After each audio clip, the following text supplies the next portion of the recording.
Praise the lord, హల్లెలూయా. హెస్కేల్ 38 అందరు తీసినట్లయితే 38వ అధ్యాయము మొదటి వచనం నుండి చదువుకుందాం. ఓకే.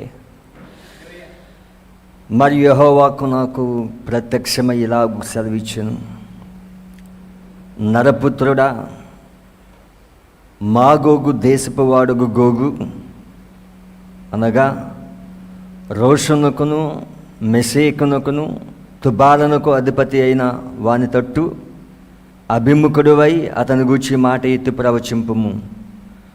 ప్రభువగు యెహోవా సెలవిచ్చింది ఏమనగా, రోషనుకును మెషేకునకును తుబాలనుకును అధిపతి యగు గోగు, నేను నీకు విరోధనై ఉన్నాను. నేను నిన్ను వెనుకొక త్రిప్పి నీ దవడలకు గాలములు తగిలించి నిన్నును నీ సైన్యమంతటిని గుర్రముల నానా విధములైన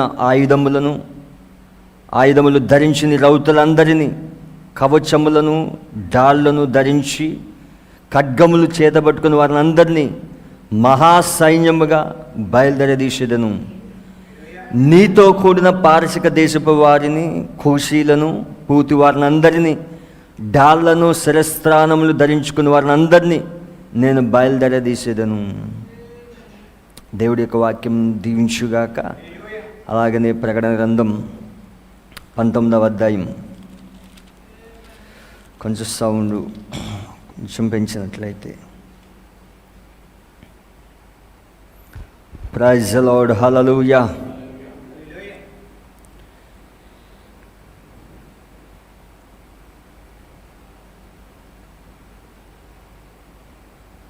పదిహేడవ వచనం నుండి ప్రకటన 19:17 వచనం నుండి 21వ వచనం వరకు. మరియు ఒక దూత సూర్యబింబంలో నిలిచి ఉండట చూచితిని. అతడు గొప్ప శబ్దంతో ఆర్భటించి, రండి, రాజుల మాంసమును, సహస్రాధిపతుల మాంసమును, బలిష్ఠుల మాంసమును, గుర్రముల మాంసమును, వాటి మీద కూర్చుండి వారి మాంసమును, స్వతంత్రులదేమి, దాసులదేమి, కొద్దివారిదేమి, గొప్పవారిదేమి, అందరి యొక్క మాంసము తినుటకై దేవుని గొప్ప విందుకు కూడిరండని ఆకాశ మధ్యము దిగురుచున్న సమస్త పక్షులను పిలిచెను. మరి ఆ గుర్రముల మీద కూర్చున్న వానితోనూ ఆయన సేనతోను యుద్ధము చేయుటకై ఆ క్రూరముఖమును భూరాజులను వారి సేనలను కూడి ఉండగా చూచితిని. అప్పుడు ఆ మృగమును దాని ఎదుట సూచక్రియలు చేసి దాని ముద్ర వేయించుకున్న వారిని, ఆ మృగపు ప్రతిమకు నమస్కరించిన వారిని, మోసపరిచిన అబద్ధ ప్రవక్తయు పట్టుబడి వారిద్దరు గంధకముతో మండు అగ్నిగుండంలో ప్రాణంతోనే వేయబడిరి. కడమవారు గుర్రం మీద కూర్చున్న వారి నోట నుండి వచ్చిన ఖడ్గము చేత వధింపబడిరి. వారి మాంసమును పక్షులన్నీ కడుపారా తినెను. దేవుడి యొక్క వాక్యం దీవించుగాక. ప్రార్థించుకుందాం. అందరూ కూడా తల ఉంచినట్లయితే. పరిశుద్ధుడా, మహోన్నతుడా, మమ్మల్ని మిక్కిలిగా ప్రేమించున్న పరలోకపు తండ్రి, నీకు వందనాలు. ఈ రాత్రి మరొకసారి ప్రభువా, నీ నామాన్ని బట్టి స్తుతించడానికి, ఘనపరచడానికి దేవా, నీవిచ్చిన గొప్ప కృపను బట్టి నీకు వందనాలు. ఇదిగో నీ వాక్యము సమీపించాము. నీ వాక్యములో జీవం ఉంది ప్రభువా. అవును తండ్రి, ఈ రాత్రి రంగం పైన నువ్వు నిలబడతావని నమ్ముతున్నాను.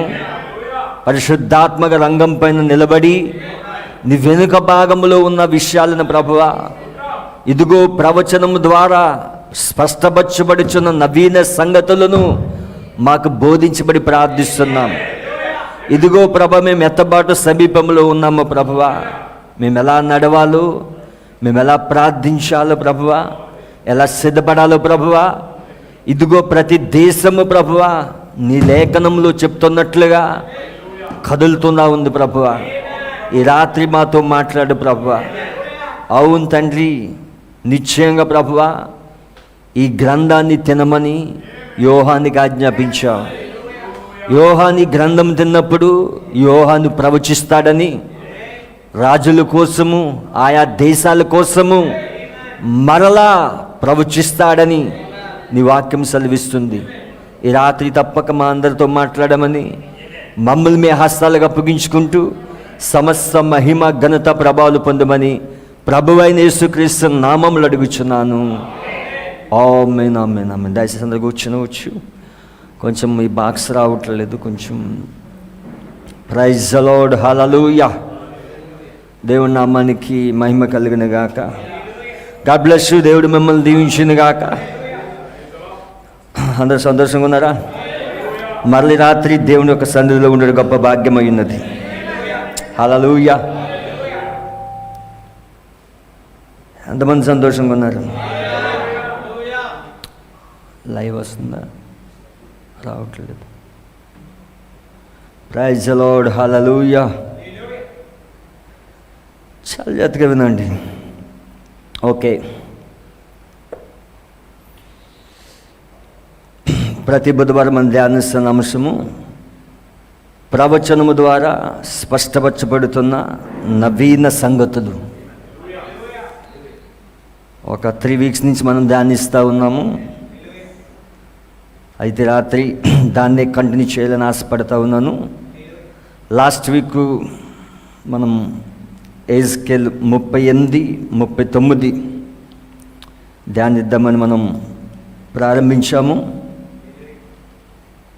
అయితే మనం స్టార్టింగ్ మాత్రమే చూసాం. కానీ రాత్రి ఎహెజ్కేలు 38, 39 కంప్లీట్ చేయాలని ఆశపడతా ఉన్నాను. దేవుడు నాకు కృపనిచ్చింది గాక. ఎందుకంటే ఇవి ప్రవచన గ్రంథం. ఇది దేవుడు ఆయా ప్రవక్తల్లో ఉండి ప్రవచించాడు వీటిని. ఇప్పుడు మన కళ్ళ ముందు జరగడం మనం చూస్తూ ఉన్నాం. హల్లెలూయా. ఎందుకంటే మనం ఈ కాలంలో కథలు వినడానికి రాలేదు, ఏదో దేవుని సన్నిధిలో టైం పాస్ చేయడానికి రాలేదు. మనం ఈ గడియలో ఏ వాక్యం అయితే మన కళ్ళ ముందు జరుగుతున్నదో, దేశాలు ఏ విధంగా కదులుతూ ఉన్నాయో, ప్రవక్తలు ఏమి ప్రవచించారో దాన్ని చూడడానికి వస్తున్నాం. హల్లెలూయా. అందుకే దేవుడి కాలపు వర్తమానాన్ని పంపించాడు ఆయన. ఎందుకంటే ఈ కాలపు వర్తమానము, ఈ గడి యొక్క వర్తమానము, ఏ వర్తమానమైనా తీసుకోండి, ఏ కాలం లేని ఏ వర్తమానమైనా ఆ గడియలో జరుగుతున్న సంఘటనలే. నోవహు కాల వర్తమానము, నోవహు కాలంలో జరుగుతున్న సంఘటనలు. మోషే కాల వర్తమానము, మోషే కాలంలో జరుగుతున్న సంఘటనలు. ఈరోజు ఈ కాలపు వర్తమానం ఏదో కాదు, ఈ కాలంలో జరుగుతున్న సంఘటనలను దాన్ని చూడగలగడమే వర్తమానమై ఉన్నది. ఎందుకంటే ఆకాశం కింద, భూమి కింద ఏది నూతనమైంది చేయడు దేవుడు. జరిగిపోయినదే ఇప్పుడు జరిగిస్తూ ఉన్నాడు. సూర్యుని కింద నూతనమైనది ఏది జరగలేదని ప్రసంగి చెప్తా ఉన్నాడు. ఆల్రెడీ జరిగిందే జరుగుతూ ఉన్నది. అందుకే వర్తమానం ప్రవక్త చరిత్రనెత్తుకుని ప్రస్తుత కాలాన్ని బోధించాడు ఆయన. మనం ఎప్పుడైనా సరే లేఖనం తీసుకున్నప్పుడు అది గతంలో జరిగిన లేఖనం. అది ప్రవక్త ప్రవచించాడు అక్కడ. ఆ ప్రవచనాలు, అక్కడ జరిగిన సంఘటనలు తీసుకుని ప్రస్తుత కాలంలో అది ఎలా జరుగుతుందో చూపించడమే వర్తమానమై ఉన్నది. ఈ రాత్రి చాలా జాగ్రత్తగా గమనించండి. కొన్ని విషయాలు మనం చూద్దాం దేవుడి యొక్క అనుమతిని బట్టి. మనం 35వ అధ్యాయం నుంచి ధ్యానించుకుంటూ వచ్చాం. ఎహెజ్కేలు 35 నుండి మిమ్మల్ని ఇంటి దగ్గర చదవమన్నాను. ఎందుకంటే హోంవర్క్ అనేది కంపల్సరీ చేయాలి. అవునా? హోంవర్క్ అనేది కంపల్సరీ చేయాలి. మరలా ఇవి ధ్యానించండి ఈ అధ్యాయాలు. మరి 35వ అధ్యాయము ఎదోమీయుల కోసం చూసాము. 36వ అధ్యాయము ఇజ్రాయెల్ యొక్క దేశం రిస్టోరేషన్ అవ్వడము, ఇజ్రాయెల్ ప్రజలు రిస్టోరేషన్ అవ్వడం, పునరుద్ధరించబడడం చూసాం. 37వ అధ్యాయంలో మనిషి కుమారుని పరిచర్య, దాన్ని కూడా మనం చూసాము. ఆ ఎండిపోయిన ఎముకలు ఏ విధంగా జీవంలోకి వచ్చాయో, ఆ నరములు, ఆ మాంసము ఎలాగైతే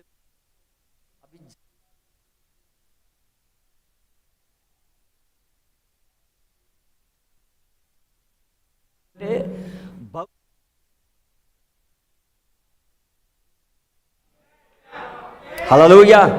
వాళ్ళకి దేవుడు ఏదైతే చేస్తూ ఉన్నాడో మనకు అదే చేస్తూ ఉన్నాడు.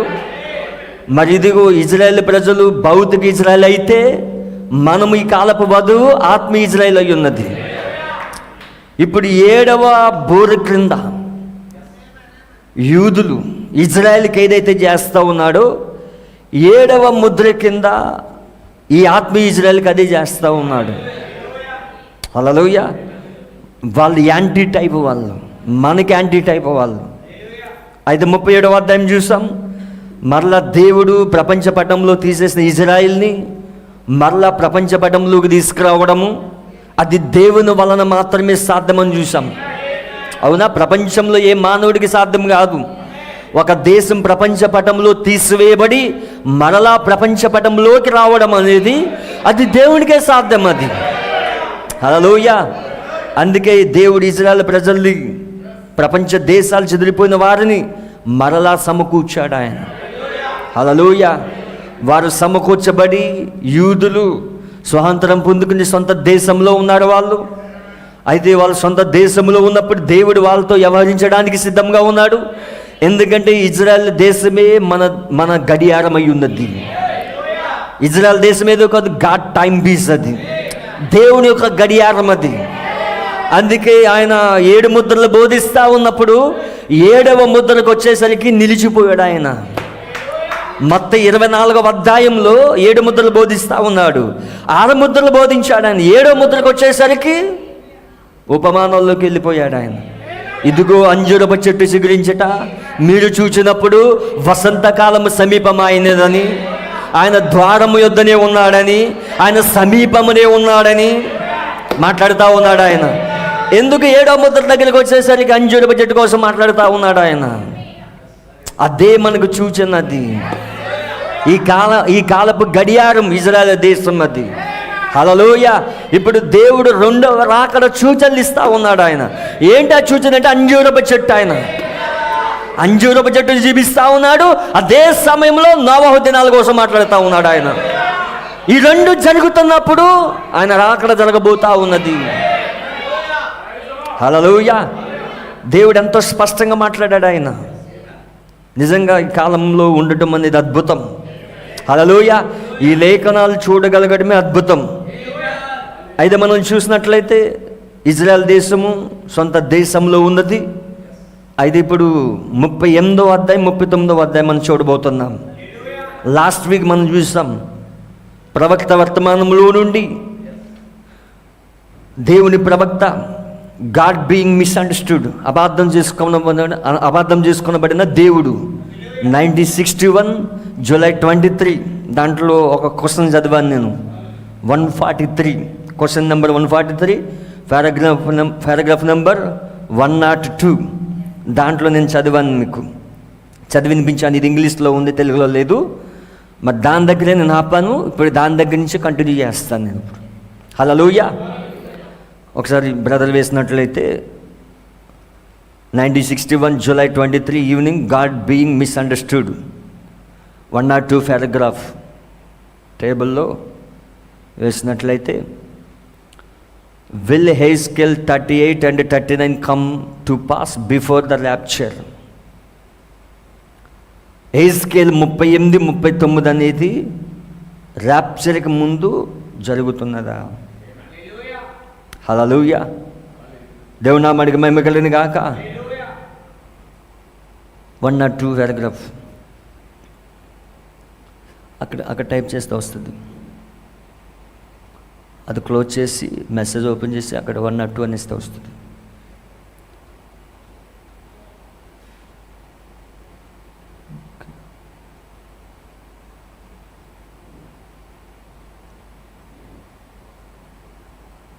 కొంచెం ఫాస్ట్గా తీయాలి. జూలై 23 07 అదే అది క్లోజ్. ఓకే, అక్కడ క్లోజ్. చూడండి ఇక్కడ ప్రవక్త అన్నాడు 102 now if you will notice గమనించండి మీరు. ఇప్పుడు మీరు గమనిస్తే Ezekiel 38 and 39 deals with Gog and Magog. Ezekiel 38-39 అనేది అది రష్యాతో, ఉత్తర దేశమైన రష్యాతో దేవుడు వ్యవహరిస్తూ ఉన్నాడు. Which is Russia, the North country. ఉత్తర దేశమైన రష్యాతో వ్యవహరిస్తూ ఉన్నాడు. Now I do not say that this is correct. Hallelujah. ఇది సరైనదని నేను చెప్పను కానీ, but to my way of teaching it, that it come to pass after the rapture, after the church is taken up. ఇది Ezekiel 38-39 ఎప్పుడు జరుగుతుందంటే ఎత్తబాటు అయిన తర్వాత. And God deals with Gog Magog when they come down before Israel there. ఎందుకంటే Israel అక్కడ ఉన్నప్పుడు Gog Magog వస్తుంది. హల్లెలూయా. దేవుని నామమున మహిమ కలుగును గాక. ఎందుకంటే ఆ గోగ్ మాగోగ్ వచ్చినప్పుడు దాని ముందు ఇజ్రాయెల్ ఉంటుంది. ఇజ్రాయెల్ అక్కడ ఉన్నప్పుడు మరి అక్కడ గోగ్ మాగోగు ఖచ్చితంగా మరి గోగ్ మాగోగ్ వస్తుంది. And I think that will come to pass after the rapture. Now that doesn't make it to see, but that's just my way of teaching it. I suppose that what they wanted to know, what my idea was. Hallelujah. ఇది rapture తర్వాత జరుగుతూ ఉన్నది. కానీ అది బోధించే మార్గం ఏంటంటే వారు తెలుసుకోవాలన్నదే నా ఆలోచన ఏమిటో అనుకుంటున్నాను అని చెప్తా ఉన్నాడు ఆయన. ఇక్కడ డినామినేషనల్ టీచింగు, అలాగే ప్రవక్త ఏం చెప్పాడు అన్నది చెప్పాను మీకు. అవునా. హెస్కేల్ 38-39 అనేది ఎప్పుడు జరుగుతుందో మనం చూసాం. చాలా జాగ్రత్తగా వినండి. ఫస్ట్ డినామినేషనల్ టీచింగ్ అనేది మనం చూసాం.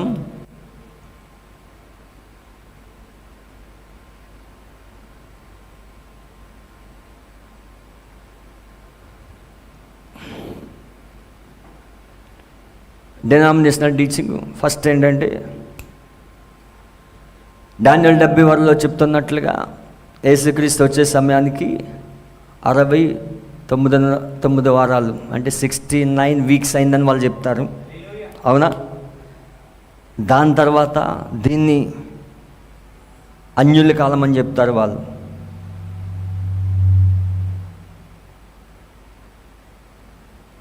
అయితే వాళ్ళు మహాశ్రమల కాలము 7 years అని చెప్తారు వాళ్ళు. అందులో దీన్ని 2 parts చేస్తారు వాళ్ళు. ఇది శ్రమల కాలం అని, ఇది మహాశ్రమల కాలం అని. అవునా. వాళ్ళు చెప్పేది అది.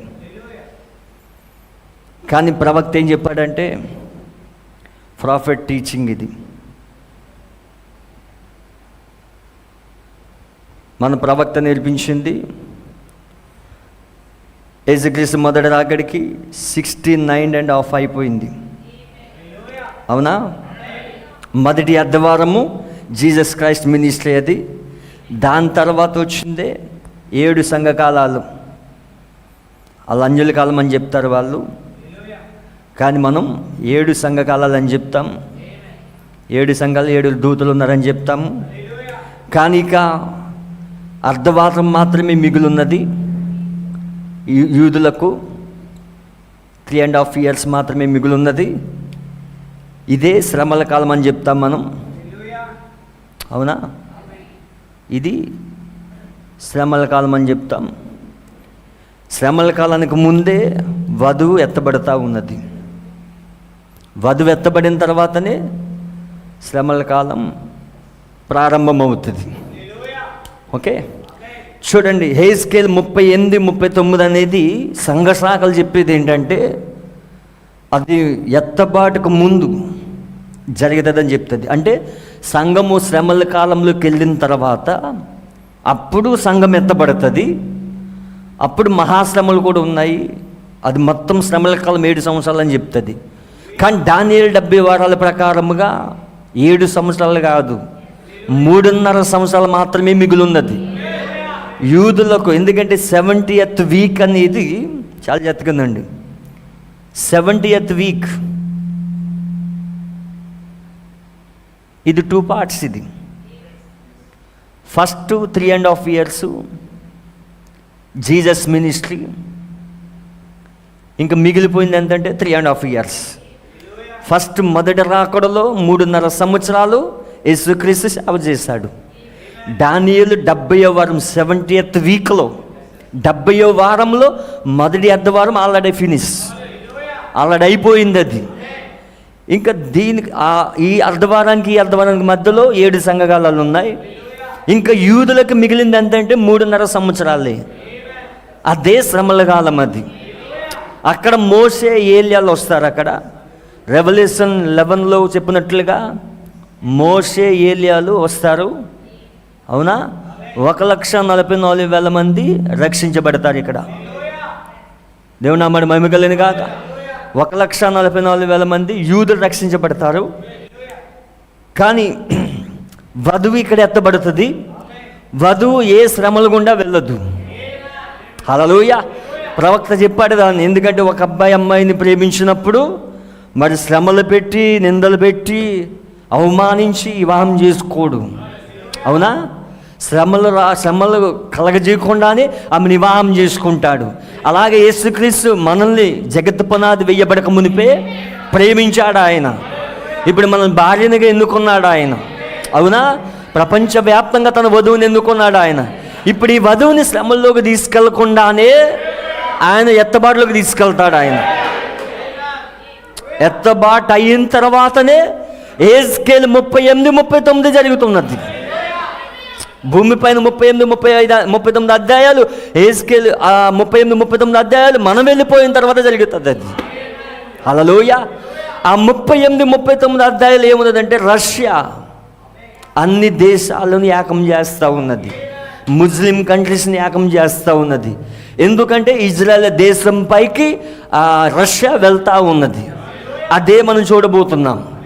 మరి ఎందుకంటే ఇవి మనం వెళ్ళిపోయిన తర్వాత జరిగిన సంఘటనలు, ఇవి జరగబోయే సంఘటనలు, ఇవి మనం ఇక్కడ ఉన్నాం అప్పటికి.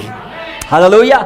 కానీ మనం ఉన్నాం కదా, మనకెందుకంటే ఏం జరగబోతుందో తెలియాలి.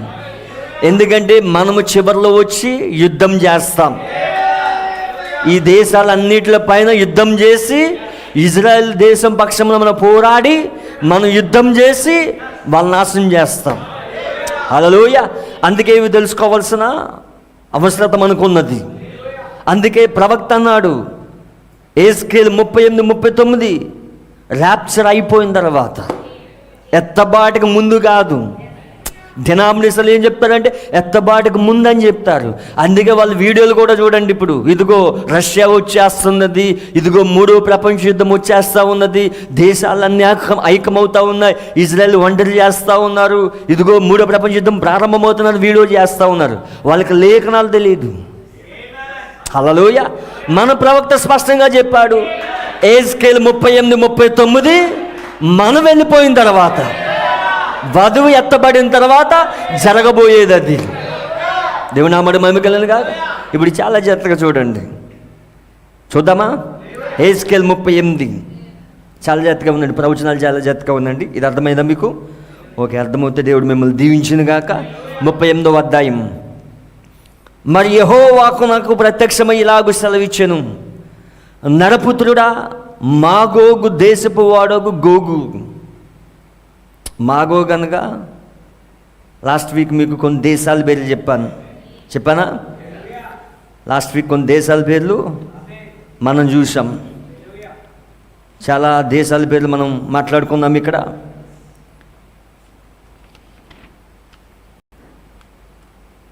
ఇక్కడ గోగు మాగోగు అనేది అది దేశం పేరని, రాజు పేరని మనం చూసాం.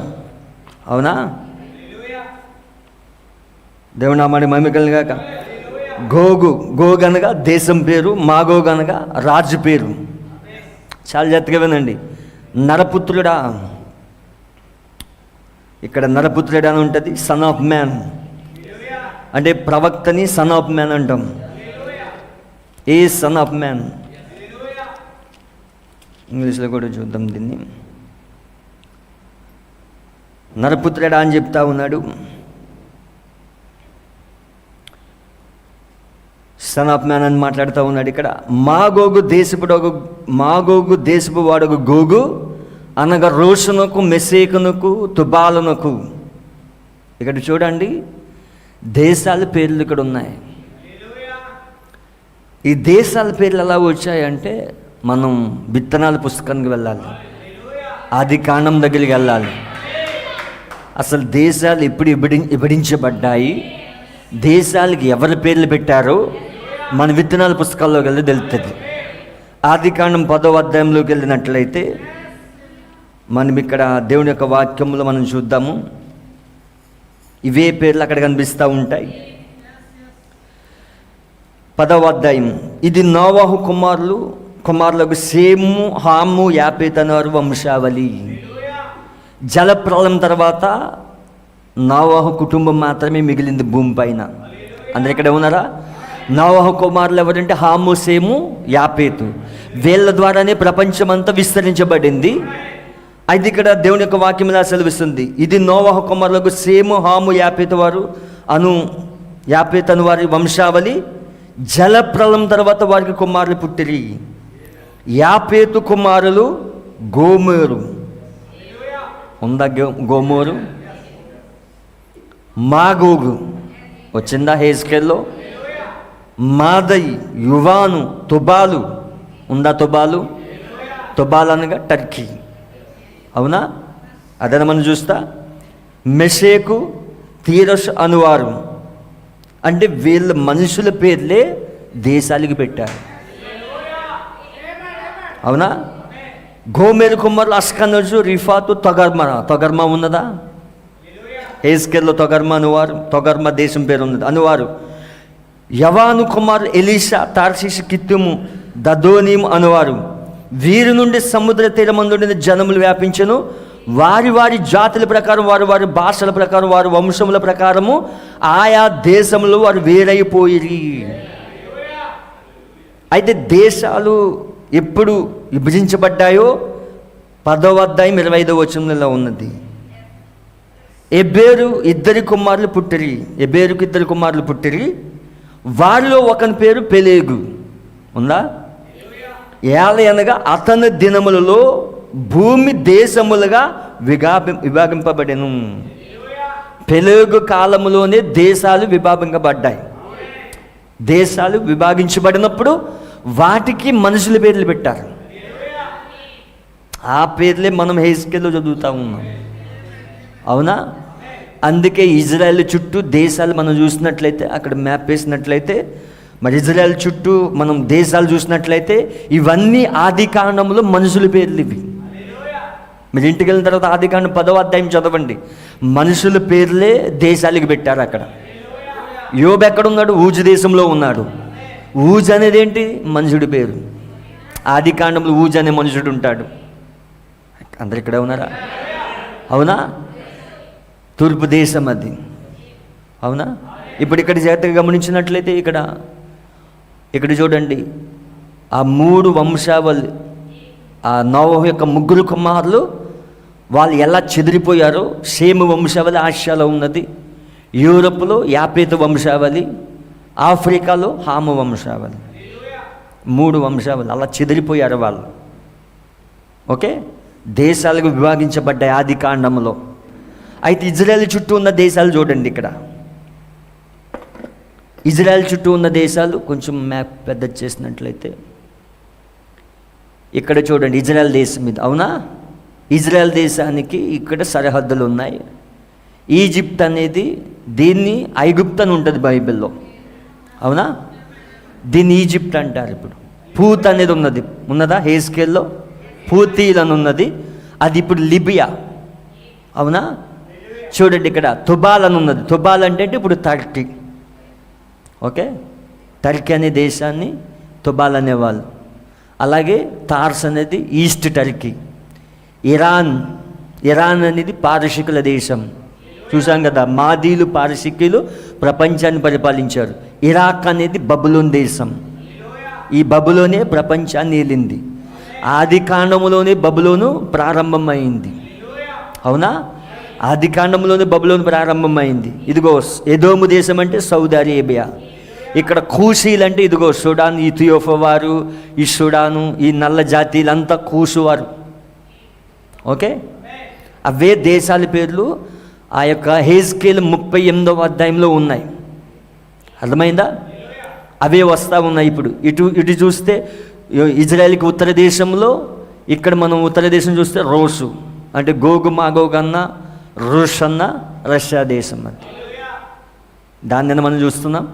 ఇప్పుడు మీకు స్పష్టంగా అర్థమవుతుంది. అంటే పాత పేర్లు కొత్త పేర్లు కన్ఫ్యూజ్ అవ్వకోకుండా ఇప్పుడు క్లియర్గా అర్థమవుతుంది. చూడండి ఇక్కడ ప్రవచనం చూడండి. ఇక్కడ హెజ్కేలు 38. నరపుత్రుడా, మాగోగు దేశపు వాడగు గోగు అనగా రోషనుకు, మెషేకునకు, తుబాలునకు ఉందా? తుబాలంటే టర్కీ అధిపతి మన తట్టు అభిముఖుడువా అతని గురించి ఈ మాట ఎత్తి ప్రవచింపము. ప్రభువైన యెహోవా సెలవిచ్చిందేమనగా, రోషనుకును, మెషేకునకును, తుబాలునకు అధిపతి అయిన గోగు, నేను నీకు విరోధనై ఉన్నాను. ఇప్పుడు దేవుడు విరోధై ఉన్నాడు. అవునా? ఈ దేశాలకి దేవుడు విరోధై ఉన్నాడు. నేను నిన్ను వెనుకకు త్రిప్పి నీ దవడలకు గాలం తగిలించి నిన్నును నీ సైన్యమంతటిని గుర్రముల నానా విధములైన ఆయుధములు ధరించి నీ రౌతులందరినీ, కవచనములు డాళ్లను ధరించి ఖడ్గములు చేత పట్టుకుని వారిని అందరినీ మహాసైన్యముగా బయలుదేరదీసేదను. నీతో కూడిన పారసిక దేశపు వారిని. ఎవరు పారసికులు? ఇరాన్. బబులోనీలంటే ఇరాక్ వాళ్ళు, పారసిక దేశం అంటే ఇరాన్. ప్రస్తుతం ఇరాన్ అది. ఒకప్పుడు ప్రపంచాన్ని పాలించిన దేశాలు ఇవి. బబులోను ప్రపంచాన్ని పాలించింది. మాదీలు పారసికులు ప్రపంచాన్ని పరిపాలించారు. వాళ్ళ ఆస్తి ఇంకా చావలేదు. ఇప్పుడు మరలా ప్రపంచాన్ని పాలించాలని వాళ్ళు. అర్థమవుతుందా? చూడండి, ఇప్పుడు నీతో కూడిన పారసిక దేశపు వారిని కూషీలు వచ్చారా? నల్ల జాతీయులు కూషీలు ఇక్కడ. ఓకే, ఇక్కడ కింద షుడాను వాళ్ళు, ఇక్కడ ఇథియోపియా వాళ్ళు, వీళ్ళందరూ నల్ల జాతీయులు. మోసే ఎవరిని చేసుకున్నాడు? కూషి దేశపు స్త్రీని చేసుకున్నాడు. ఉందా బైబిల్లో? నల్ల జాతీయులను చేసుకున్నాడు. అందుకే మోసే యొక్క అన్న, అలాగే మోసే యొక్క అక్క శనిగారు. అర్థమవుతుందా? వాళ్ళే కూషి దేశపు అమ్మాయిని చేసుకున్నాడు. కూషి దేశపు అంటే సుడాను, ఇథియోపియా వాళ్ళు, ఇక్కడున్న వాళ్ళు. ఓకే, నీతో కూడిన పారసిక దేశపు వారిని, కూషీలను, పూతువారు అంటే ఇక్కడ చూడండి లిబియా వాళ్ళు. అర్థమవుతుందా? ఈ పేర్లు ఎందుకు ఇంత కష్టపడి చేశామంటే మీకు స్పష్టంగా వాక్యం అర్థం కావాలని. పాత పేర్లు ఇక్కడ ఉన్నాయి, ఇప్పుడు కొత్త పేర్లతో మనం చూస్తున్నాం దాన్ని. మీకు ఇంకా స్పష్టంగా అర్థం కాదు. ఇప్పుడు ప్రస్తుతం ఉన్న దేశాల పేర్లు అవి, అప్పుడు పాత పేర్లు అవి. ఇప్పుడు ఆ దేశాల పేర్లు ఇక్కడ రాయబడ్డాయి. డాళ్లను శిరస్త్రావం ధరించు వారిని అందరినీ నేను బయలుదేరదీసేదను. గోమేరును అతని సైన్యమంతయు, ఉత్తర దిక్కు నుండి తొగర్మాయు అతని సైన్యములు అనేకములు నీతో కూడా వచ్చును. నీవు సిద్ధముగా ఉండుము. దేవుడు ఎవరితో చెప్తా ఉన్నాడు? ఇప్పుడు ఉత్తర దేశమైన ఇజ్రాయెల్కి ఉత్తర దేశమైన రష్యాతో చెప్తా ఉన్నాడు, నువ్వు సిద్ధముగా ఉండుము. ఇది ప్రవచనమేనా కాదా? అందరు ఇక్కడ ఉన్నారా? ఇది ప్రవచనమా కాదు? ఇది కొన్ని వందల సంవత్సరాల క్రితం హెజ్కేలు ప్రవచించాడు. ఇప్పుడు అది మనం ఎత్తబడిన తర్వాత జరగబోతా ఉన్నది. అది ఇప్పుడు రష్యాతో ఏమన్నా, నువ్వు సిద్ధంగా ఉండుము. నీవు సిద్ధపడి నీతో కూడా కలిసిన సమూహం అంతటిని, ఈ దేశాలన్నిటినీ అంటే ముస్లిం కంట్రీస్ ఇవన్నిటిని కూడా, ఇవన్నీ ఎవరితో కలుస్తాయి తెలుసా? రష్యాతో కలుస్తాయి. చాలా జాగ్రత్తగా వినండి. ప్రపంచం యొక్క రాజకీయం కానీ, ప్రపంచ దేశాలు కానీ వాక్యంతోనే ముందుకెళ్తున్నాయి. వాక్యం కాకుండా ఏం చెయ్యం. ఏ అధ్యక్షుడు రానివ్వండి, ఏ దేశమైనా సరే, వాక్యంలో ఏ ప్రవచనం అయితే చెప్పబడిందో దాని ప్రకారంగానే కదలాలి. ఇక్కడ చాలా జాగ్రత్తగా వినండి. ఎందుకు రష్యాతో కలుస్తున్నాయి? దానికి వెళ్ళే ముందు కొంచెం చరిత్ర చెప్తాను మీకు, వింటారా? హల్లెలూయా. చాలా జాగ్రత్తగా వినండి. ప్రవక్త 7 దర్శనాలు చూశాడు. అవునా?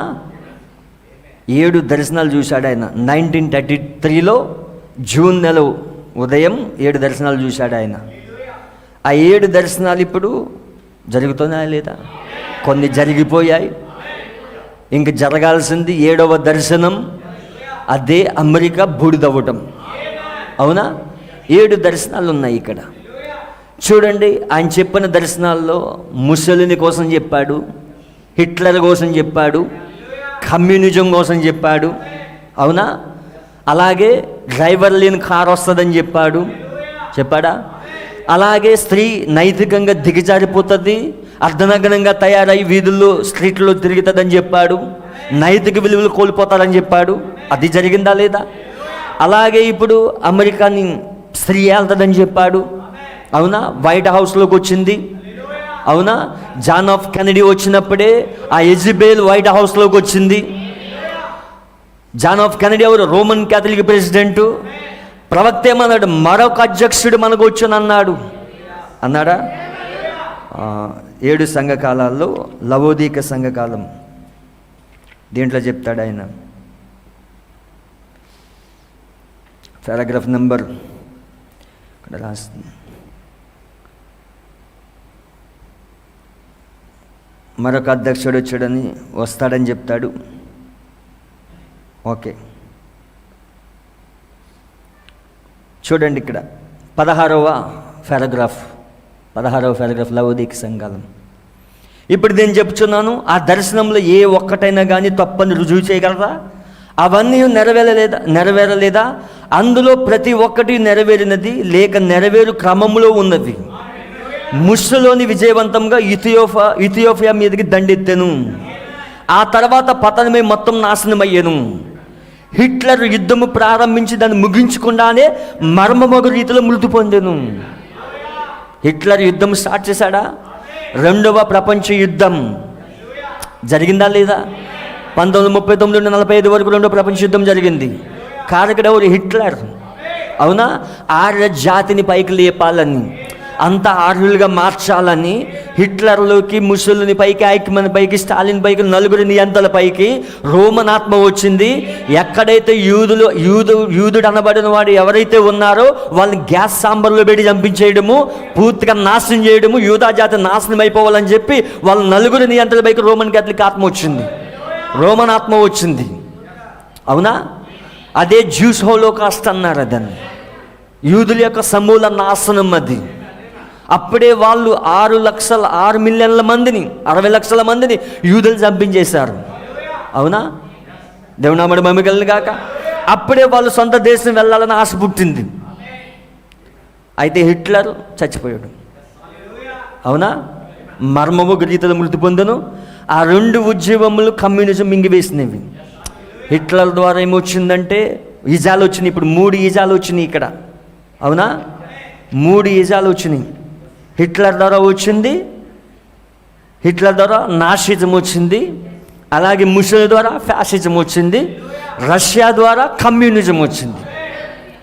ఈ ఫ్యాసిజమును, నాషిజమును కమ్యూనిజం మింగేసింది. అవునా? ఇప్పుడు కమ్యూనిజంని క్యాపిటలిజం మింగేసింది. చాలా జాగ్రత్తగా ఉందండి చరిత్ర. ప్లాస్టిక్ బుడగ వంటి కారు నిర్మింపబడి ఇంకా మంచి రహదారుల కొరకు ఎదురు చూచున్నది.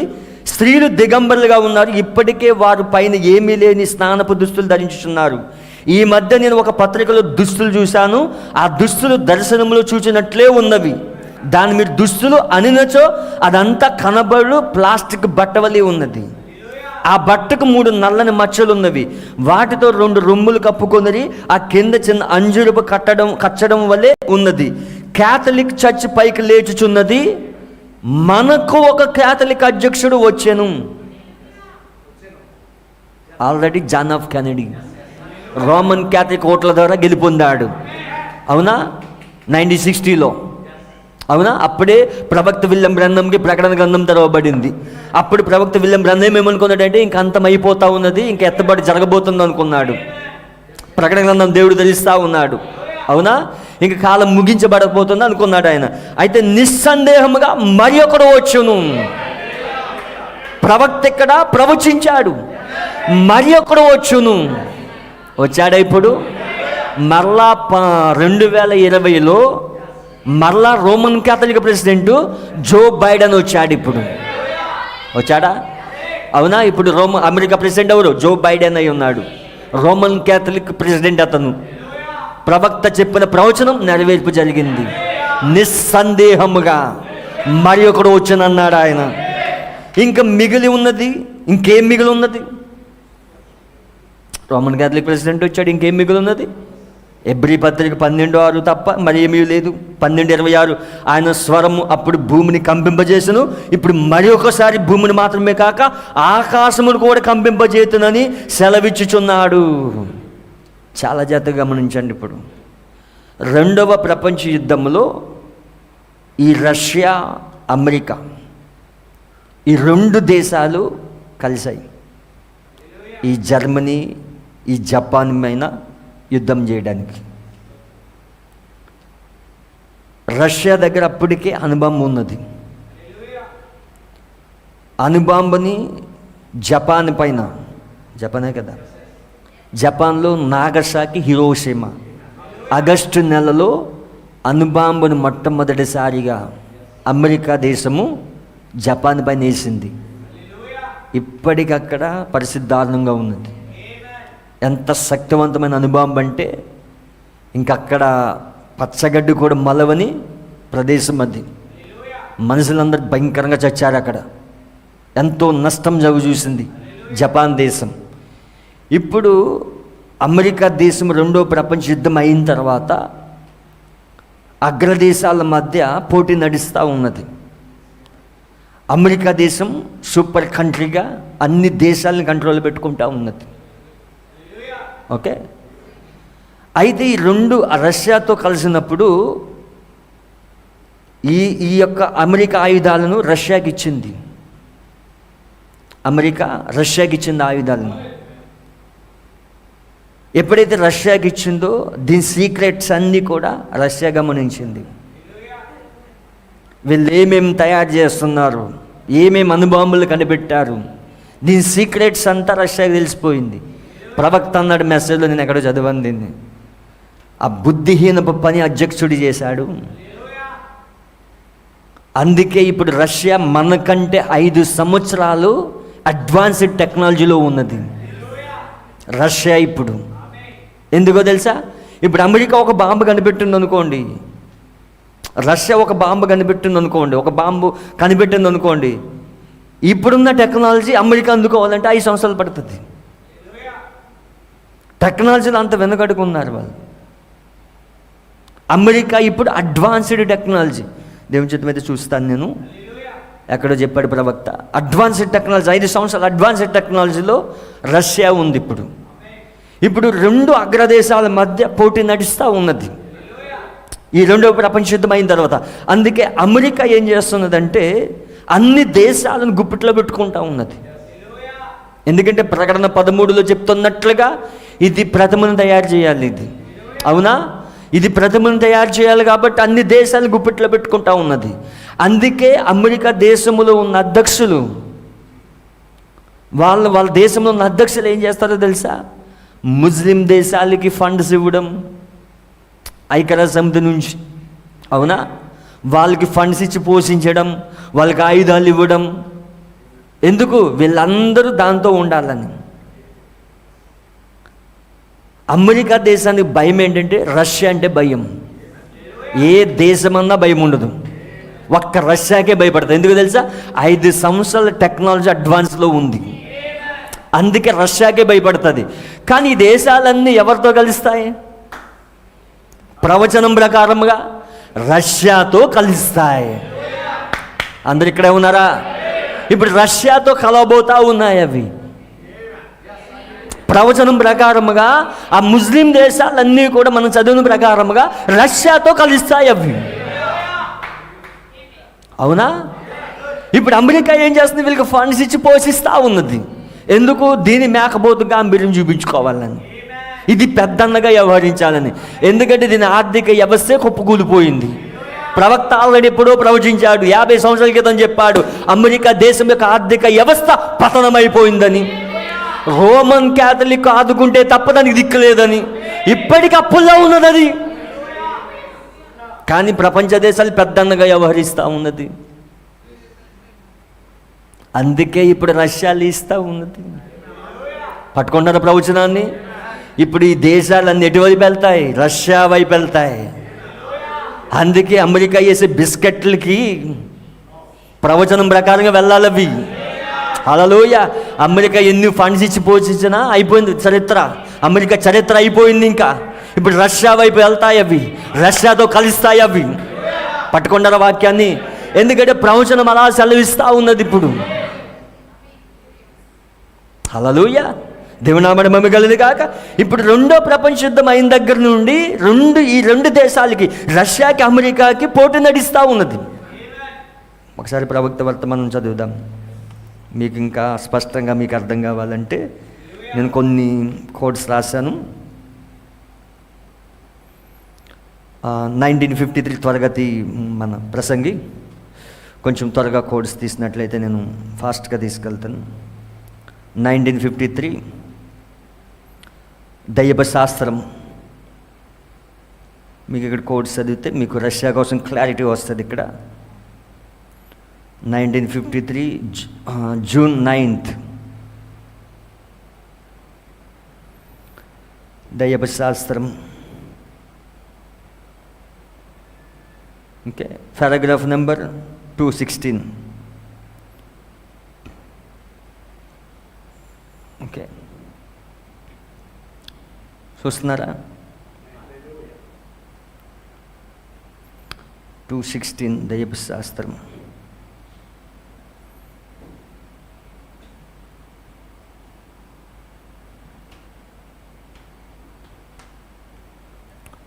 $216.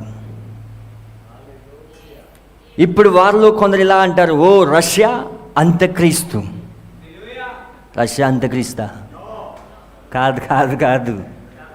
అంత్యక్రీస్తు ఎవరు? మతంలో నుంచే వస్తాడన్నాడు ప్రవక్త. ఓపెనా? వాడు మతంలోంచే వస్తాడు. వాడు రష్యా అంత్యక్రీస్తు కాదు, ఎన్నడూ కాదు. రష్యా అంత్యక్రీస్తు కాదు. అంత్యక్రీస్తు చాలా మతభక్తి కలిగిన వాడుగా ఉంటూ సాధ్యమైతే ఏర్పాటు చేయబడిన వారిని సైతం మోసపరచును.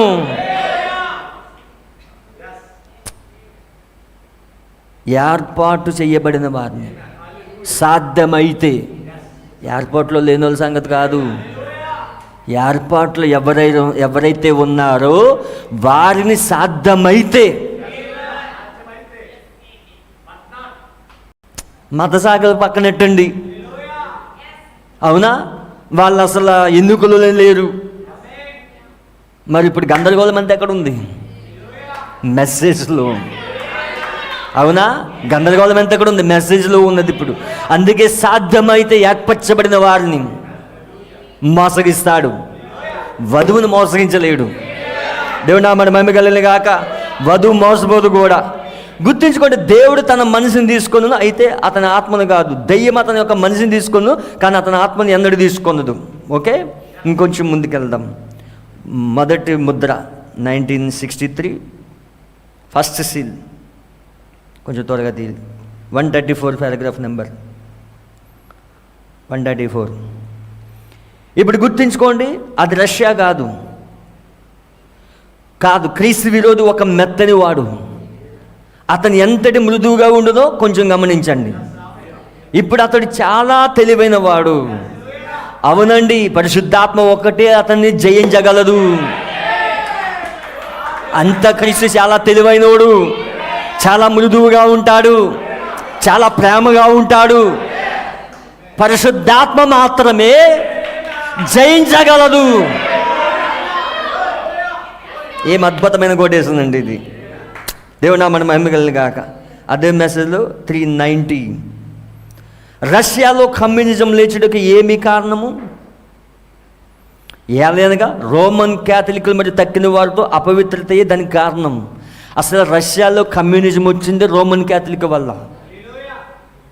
అవునా?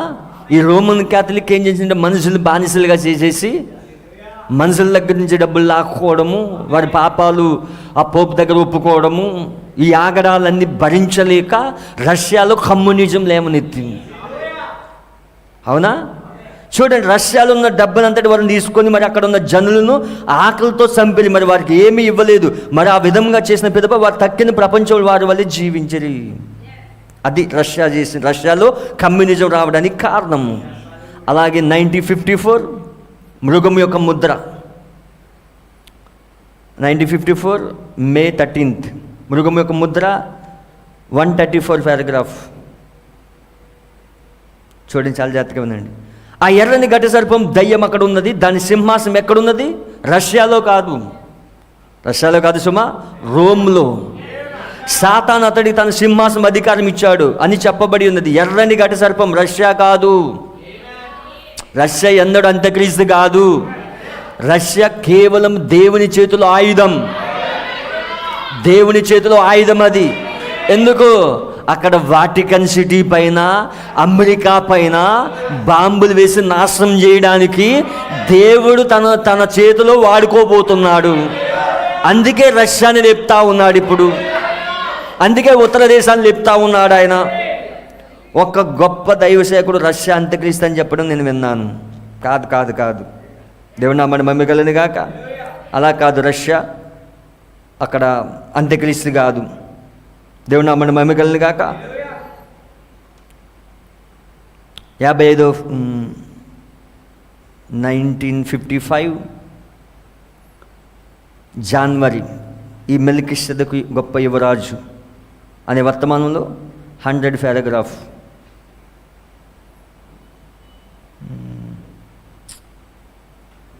ఇది కూడా కాదు, ఒక్క నిమిషం.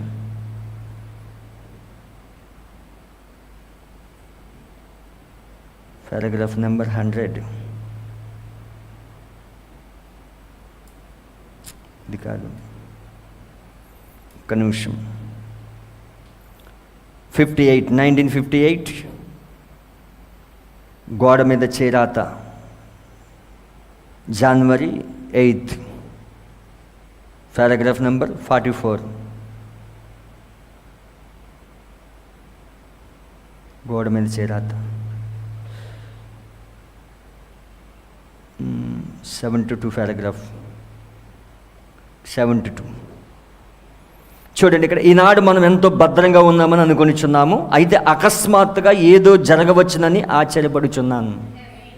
మనం చాలా భద్రంగా ఉన్నామనుకుంటున్నాము, కానీ అకస్మాత్తుగా ఏదో జరగబోతా ఉన్నది. అయితే అకస్మాత్తుగా ఏదో జరగవచ్చునని ఆశ్చర్యపడుచున్నాను. సైన్స్లో రష్యా మనకంటే 5 సంవత్సరాలు ముందుగా నుండిట మనం కనుగొన్నాము. అమెరికా దేశంలో ఉండి ప్రవక్త మాట్లాడుతూ ఉన్నాడు. ఇప్పుడు 5 సంవత్సరాల ముందున్నది. అవునా? దేవుని నామమున మహిమ కలుగును గాక. చెప్పాడా ప్రవక్త? 77వ పారాగ్రాఫ్లో చెప్తా ఉన్నాడు. బిల్లీ గ్రహం 1-2 వారాల క్రితం తన వర్తమానంతో ఒకదాంతో ఇలాగ చెప్పింది. రష్యా ఏ సమయంలో కోతా సమయంలో ఈ దేశం రష్యాకు ఒక ఉపగ్రహముగా మారును. ఎక్కడున్నాం మనం? దేవుని నామమున మహిమ కలుగును గాక. 5 సంవత్సరాల అడ్వాన్స్డ్ టెక్నాలజీలో ఉన్నది. అవునా? ఇలా చాలా మెసేజ్లో రష్యా కోసం చెప్తా ఉన్నాడు ప్రవక్త. ఓకే, రష్యా అంత్యక్రీస్తు కాదు. రష్యా ఇప్పుడు దేవుని చేతిలో ఒక ఆయుధం. అది చాలా మెసేజ్లో చెప్పాడు ఆయన. ఇప్పుడు దేవుడు రష్యాని లేపుతా ఉన్నాడు ఆయన. అందుకే ఇప్పుడు రష్యా ఇప్పుడు లేస్తూ ఉన్నది. అన్ని దేశాలు రష్యాతో ఏకమవుతూ ఉంటాయి ఇవి. అవునా? ఇప్పటి వరకు అమెరికాతో ఏకమయ్యాయి, ఇప్పుడు అమెరికాని వదిలిపెడతాయి. ఇప్పుడు హల్లెలూయా.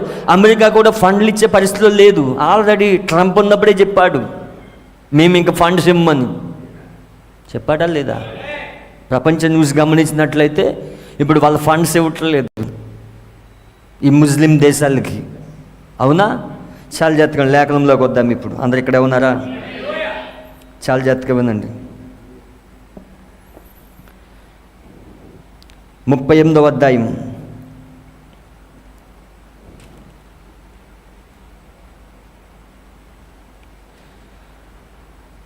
6వ వచనం. గోమెరు అతని సైన్యమంతా ఉత్తర దిక్కులో నుండి తొగర్మాయ అతని సైన్యమంతా జనములు అనేకం నీతో కూడా వచ్చి నువ్వు సిద్ధముగా ఉండము.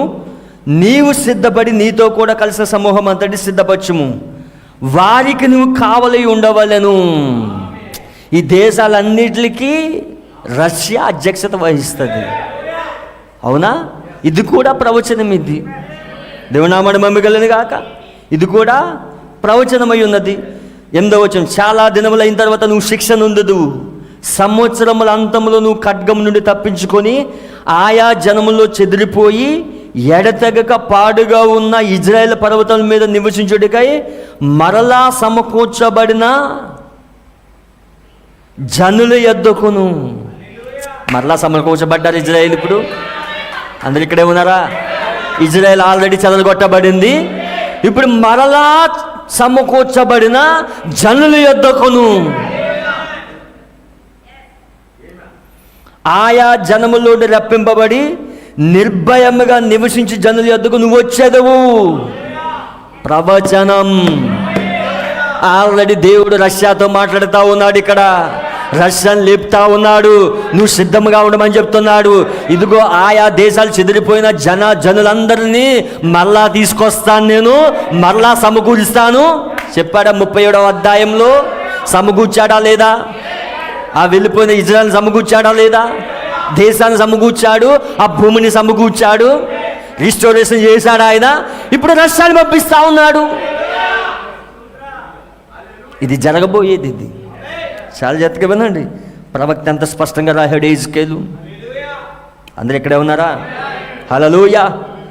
చూడండి, గాలివాన వచ్చినట్లు మేఘము కమ్మినట్లు నువ్వు దేశం మీదకి వచ్చేదు. నీవును నీ సైన్యమును నీతో కూడిన బహుజనమును దేశం మీద వ్యాపించురు.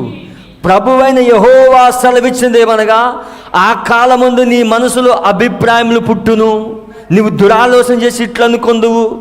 ఆడ ఆలోచనలు కూడా చెప్తున్నాడు. రష్యా యొక్క ఆలోచనలు కూడా చెప్తా ఉన్నాడు దేవుడు. ప్రవక్త ఎక్కడికి వెళ్ళాడు? ఇప్పుడు దేవుని మనసులోకి వెళ్ళాడు. దేవుడి మనసులోకి వెళ్ళి రాస్తా ఉన్నాడు ఆయన. నేను ప్రాకారం లేని గ్రామములు గల దేశం మీదకి పోయేదు.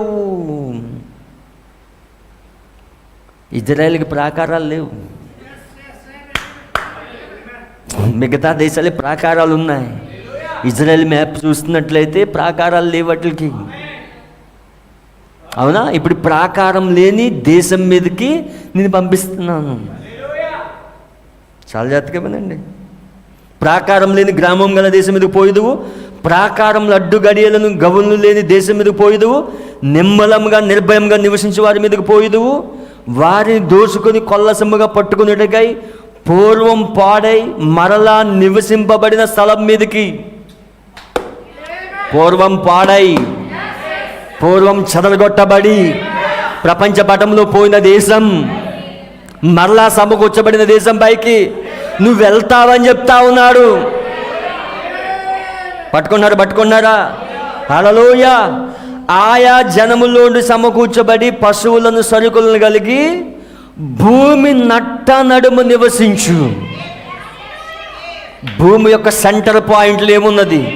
ఇజ్రాయెల్ దేశం ఉన్నది. భూమి యొక్క నడుములో ఉన్నది అది. భూమి యొక్క మధ్యస్థ స్థలం అది.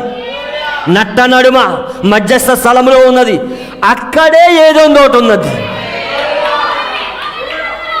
ఏదో తోట బబులోన్లో కాదు, ఇరాక్లో కాదు. ఇరాక్ కాపీ చేసింది, బబులోని కాపీ చేసింది ఏదోని తోటని. ఏదోని తోట వల్లే దాన్ని కాపీ చేసి చేస్తూ ఉన్నాడు. కానీ ఏదోని తోట ఇరాక్లో కాదు. భూమి యొక్క మధ్యస్థ స్థలం ఇజ్రాయిల్లో ఉన్నది. భూమి నట్ట నడుమ నివసించి జనుల మీదకి నువ్వు తిరిగిపోయేదవు. షేబా వారును, దదాను వారును, తార్షీషు వర్తకులు, కొదమ సింహముల వంటి వారైనా దాని వారందరూ నిన్ను చూసి సొమ్ము దోచుకొనుటకు వచ్చితివా, దోపు దోచుకొనుటకు సైన్యము సమకూర్చి వచ్చితివా, బహుదోపు దోచుకొని వెండి బంగారం పశువుల సరుకులను పట్టుకొని పోవుటకు చాలా దోపుడు దోచుకున్నట్టుకు వచ్చితివా అని నిన్ను అడుగుతారు. కాగా నరపుత్రుడా, ప్రవచనమిత్తి గోగుతో ఇట్లనుము, ప్రభువుగా యెహోవా సెలవిచ్చినదేమనగా, నా జనులకు ఇజ్రాయేల్ నిర్భయంగా నివసించు కాలమున నువ్వు తెలుసుకుందువు కదా, ఉత్తర దిక్కున దూరమునున్న నీ స్థలములో నుండి నీవును నీతో కూడా జనములు అనేకము గుర్రములెక్కి బహు విస్తారమైన సైన్యముగా కూడి వచ్చి మేఘం భూమిని కమ్మునట్లు ఇజ్రాయేలుకు నా జనుల మీద పడెదరు. ఏం ప్రవచనాలు అండి! ఇప్పుడు ఆ ఉత్తర దేశపు రాజు ఎలా వస్తాడో ఆ దేశాలతో పాటు మిగతా దేశాలు ఎలా సమకూర్చబడి ఇజ్రాయెల్ పైకి వస్తుందో దేవుడు ముందుగానే ప్రవచిస్తూ ఉన్నాడు. హల్లెలూయా, దేవుని నామమున మహిమ కలుగును గాక. ఇజ్రాయెల్ కోసం ముందుగానే ప్రవచించాడు ఆయన. అందుకే ఇజ్రాయెల్ దేశానికి అప్పుడు సపోర్ట్ చేయడు. ఇప్పుడు ఇండియా కూడా చేయట్లేదు. ఎందుకు? ప్రవచనం. జకర్యా ఆల్రెడీ ప్రవచించాడు. జకర్యా 12వ అధ్యాయంలో ప్రవచించాడు ఆయన. ఒకసారి జకర్యాకి రండి. ఇప్పుడు ఇవన్నీ ప్రవచనాలండి, ప్రవక్తలందరూ ప్రవచించారు. అవే జరుగుతున్నాయి ఇప్పుడు. అందుకే ప్రవచనం ద్వారా స్పష్టపరచబడుతున్న నవీన సంగతులు. 12వ అధ్యాయము 2వ వచనం, నేను యెరూషలేము చుట్టూనున్న జనులందరికీ, నేను యెరూషలేమును చుట్టూనున్న జనులందరికీ మత్తు పుట్టించు పాత్రగా చేయబోచున్నాను. శత్రువులు యెరూషలేమునకు ముట్టడి వేయగా అది యూదా మీదకి వచ్చును. ఆ దినమందు నేను యెరూషలేమును సమస్త జనులకు బరువైన రాయిగా చేతును. దానిని ఎత్తి మోయి వారందరూ మిక్కిలి గాయపడుదురు. భూజనులందరూ దానికి విరోధులై కూడుదురు. అన్ని దేశాలు ఇజ్రాయెల్కి వ్యతిరేకం. దేని బట్టి? లేఖనాన్ని బట్టి, ప్రవచనాన్ని బట్టి. ఎందుకంటే యూదుడనేవాడు అనే పేరుని బట్టే వాళ్ళు దేశించబడ్డారు. అవునా? మరి ఇప్పుడు నువ్వెందుకు దేశించబడుతున్నావు? ఆయన నామాన్ని బట్టి. నా నామమును బట్టి సకల జనముల చేత ద్వేషించబడుదురు. మరి ఆయన నామం ఎక్కడుంది? డినామినేషన్లో ఉన్నదా? డినామినేషన్ నామం లేదు. అవి వేశ్యల కుమార్తెలు. అవునా? అది రోమన్ క్యాథలిక్ మహావేశ్య, అది దాని కుమార్తెలు వేశ్యలు. మరి నామం ఎక్కడున్నది? మాట్లాడండి. నామం ఎక్కడున్నది? వధువుకు ఉన్నది. ఆ నామం పెట్టబడిన జనులేనా మీరు? అందుకే మనం విరోధులం. అందరికీ, మన బంధువులకు విరోధులం, మన ఇంటి వారికి విరోధులం, మన స్నేహితులకి విరోధులం. దేని బట్టి? నామాన్ని బట్టి. ఆయన నామం ధరించుకోవడాన్ని బట్టే మన విరోధులమై ఉన్నాం. ఇప్పుడు ఇజ్రాయెల్ ఎలాగైతే యూదుడైనందుకు దేశాలకి శత్రువులో, ఈరోజు ఆయన నామం కలిగి ఉన్నందుకు మనం శత్రువులమయ్యాం. ఇప్పుడు యాంటీ టైపు. అవునా? యూదులకి ఏం జరుగుతుందో ఆత్మీయ ఇజ్రాయెల్, అక్కడ భౌతిక ఇజ్రాయెల్కి ఏం జరుగుతుందో ఇప్పుడు ఆత్మీయ ఇజ్రాయెల్కి అదే జరుగుతూ ఉన్నది. సేమ్ వాళ్ళకి ఏం జరుగుతుందో మనకు అదే. ఇప్పుడు అందరికీ విరోధమేనా? ఆ దేశం అంటే అందరికి విరోధమేనా? ఏ దేశమైనా సపోర్ట్ చేస్తూ ఉన్నదా? ఒక్క అమెరికా తప్ప. భూజనులందరూ దానికి విరోధులై కూడుదురు. ఇదే యెహోవాకు దినమందు నేను గుర్రములన్నిటిని బెదరను, వాటి ఎక్కువ వారికి వెర్రిని పుట్టింతును. యూదా వారి మీద నా దృష్టి ఉంచి జనములు గుర్రములన్నిటికీ అంధత్వం కలగజేతును. అప్పుడు యెరూషలేములోని అధికారులు, యెరూషలేము నివాసులు తమ దేవుడైన యెహోవాను నమ్ముకొనుట వల్ల మాకు బలము కలుగుచున్నదని తమ హృదయమందు చెప్పుకొందురు. అసలు వాళ్ళకి ఎంత ధైర్యం ఎక్కడిది? ప్రపంచంలో చిన్న దేశం, ఇంత ధైర్యం ఎక్కడిది? యెహోవాని బట్టి, మేము నమ్ముకున్న యెహోవాని బట్టి మేము ధైర్యంగా ఉన్నాం. వాళ్ళ అధికారులు చెప్తా ఉన్నారు. అవునా? వాళ్ళకి అసలు ప్రాకారాలే లేవు.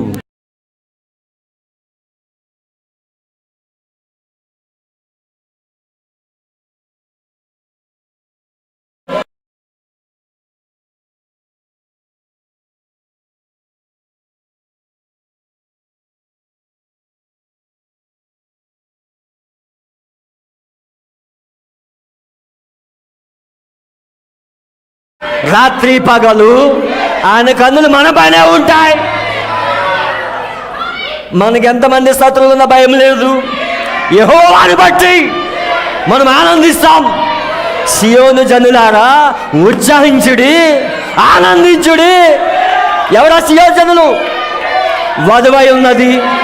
అందుకే మనం ఆనందంగా ఉంటాం, మనం సంతోషంగా ఉంటాం. దేనికి భయపడం? దేని బట్టి? యెహోవాను నమ్ముకునేది బట్టి. మన బలం ఏంటి? మన శక్తి ఏంటి? యెహోవాను నమ్ముకునేది బట్టి. మనకి ఎంతమంది విరోధులైనా సరే ఎవ్వరు మనం ఏం చేయలేరు. ఎవ్వరు ఏం చేయలేరు. అలాగే ఇజ్రాయెల్ దేశాన్ని కూడా ఎవ్వరు ఏం చేయలేడు. ప్రపంచమంతా ఏకమైనా, ఇజ్రాయెల్ ఒక్కటే ఉన్నా, ఇజ్రాయెల్ దేశం ఒక్కటే అయినా ఇజ్రాయెల్ ఏమీ చేయలేరు. ఎందుకు? దేవుడు వారికి తోడుగా ఉన్నాడు. వారి పక్షంలో యుద్ధం చేయవాడు సైన్యములకు అధిపతిగా యెహోవా. ఆయనే వారి పక్షంగా యుద్ధం చేస్తాడు. పరిస్థితిని తారుమారు చేస్తాడు ఆయన. అందుకే నీ పైన కూడా శత్రువులు వస్తున్నప్పుడు నువ్వు నిశ్చంతగా ఉండు. హల్లెలూయా. నీ పైన నిందలు వస్తున్నప్పుడు నిశ్చంతగా ఉండు. నీకు తోడై ఉన్న దేవుడు నీకు సహాయం చేస్తాడు ఆయన. వాళ్ళ బలం. ఇజ్రాయెల్ దేశము చిన్న దేశమైన ప్రపంచాన్ని గడగడలాడిస్తుంది. ఏంటి ప్రవచనాలు ఇక్కడ? అవునా? హెజ్కేల్ 38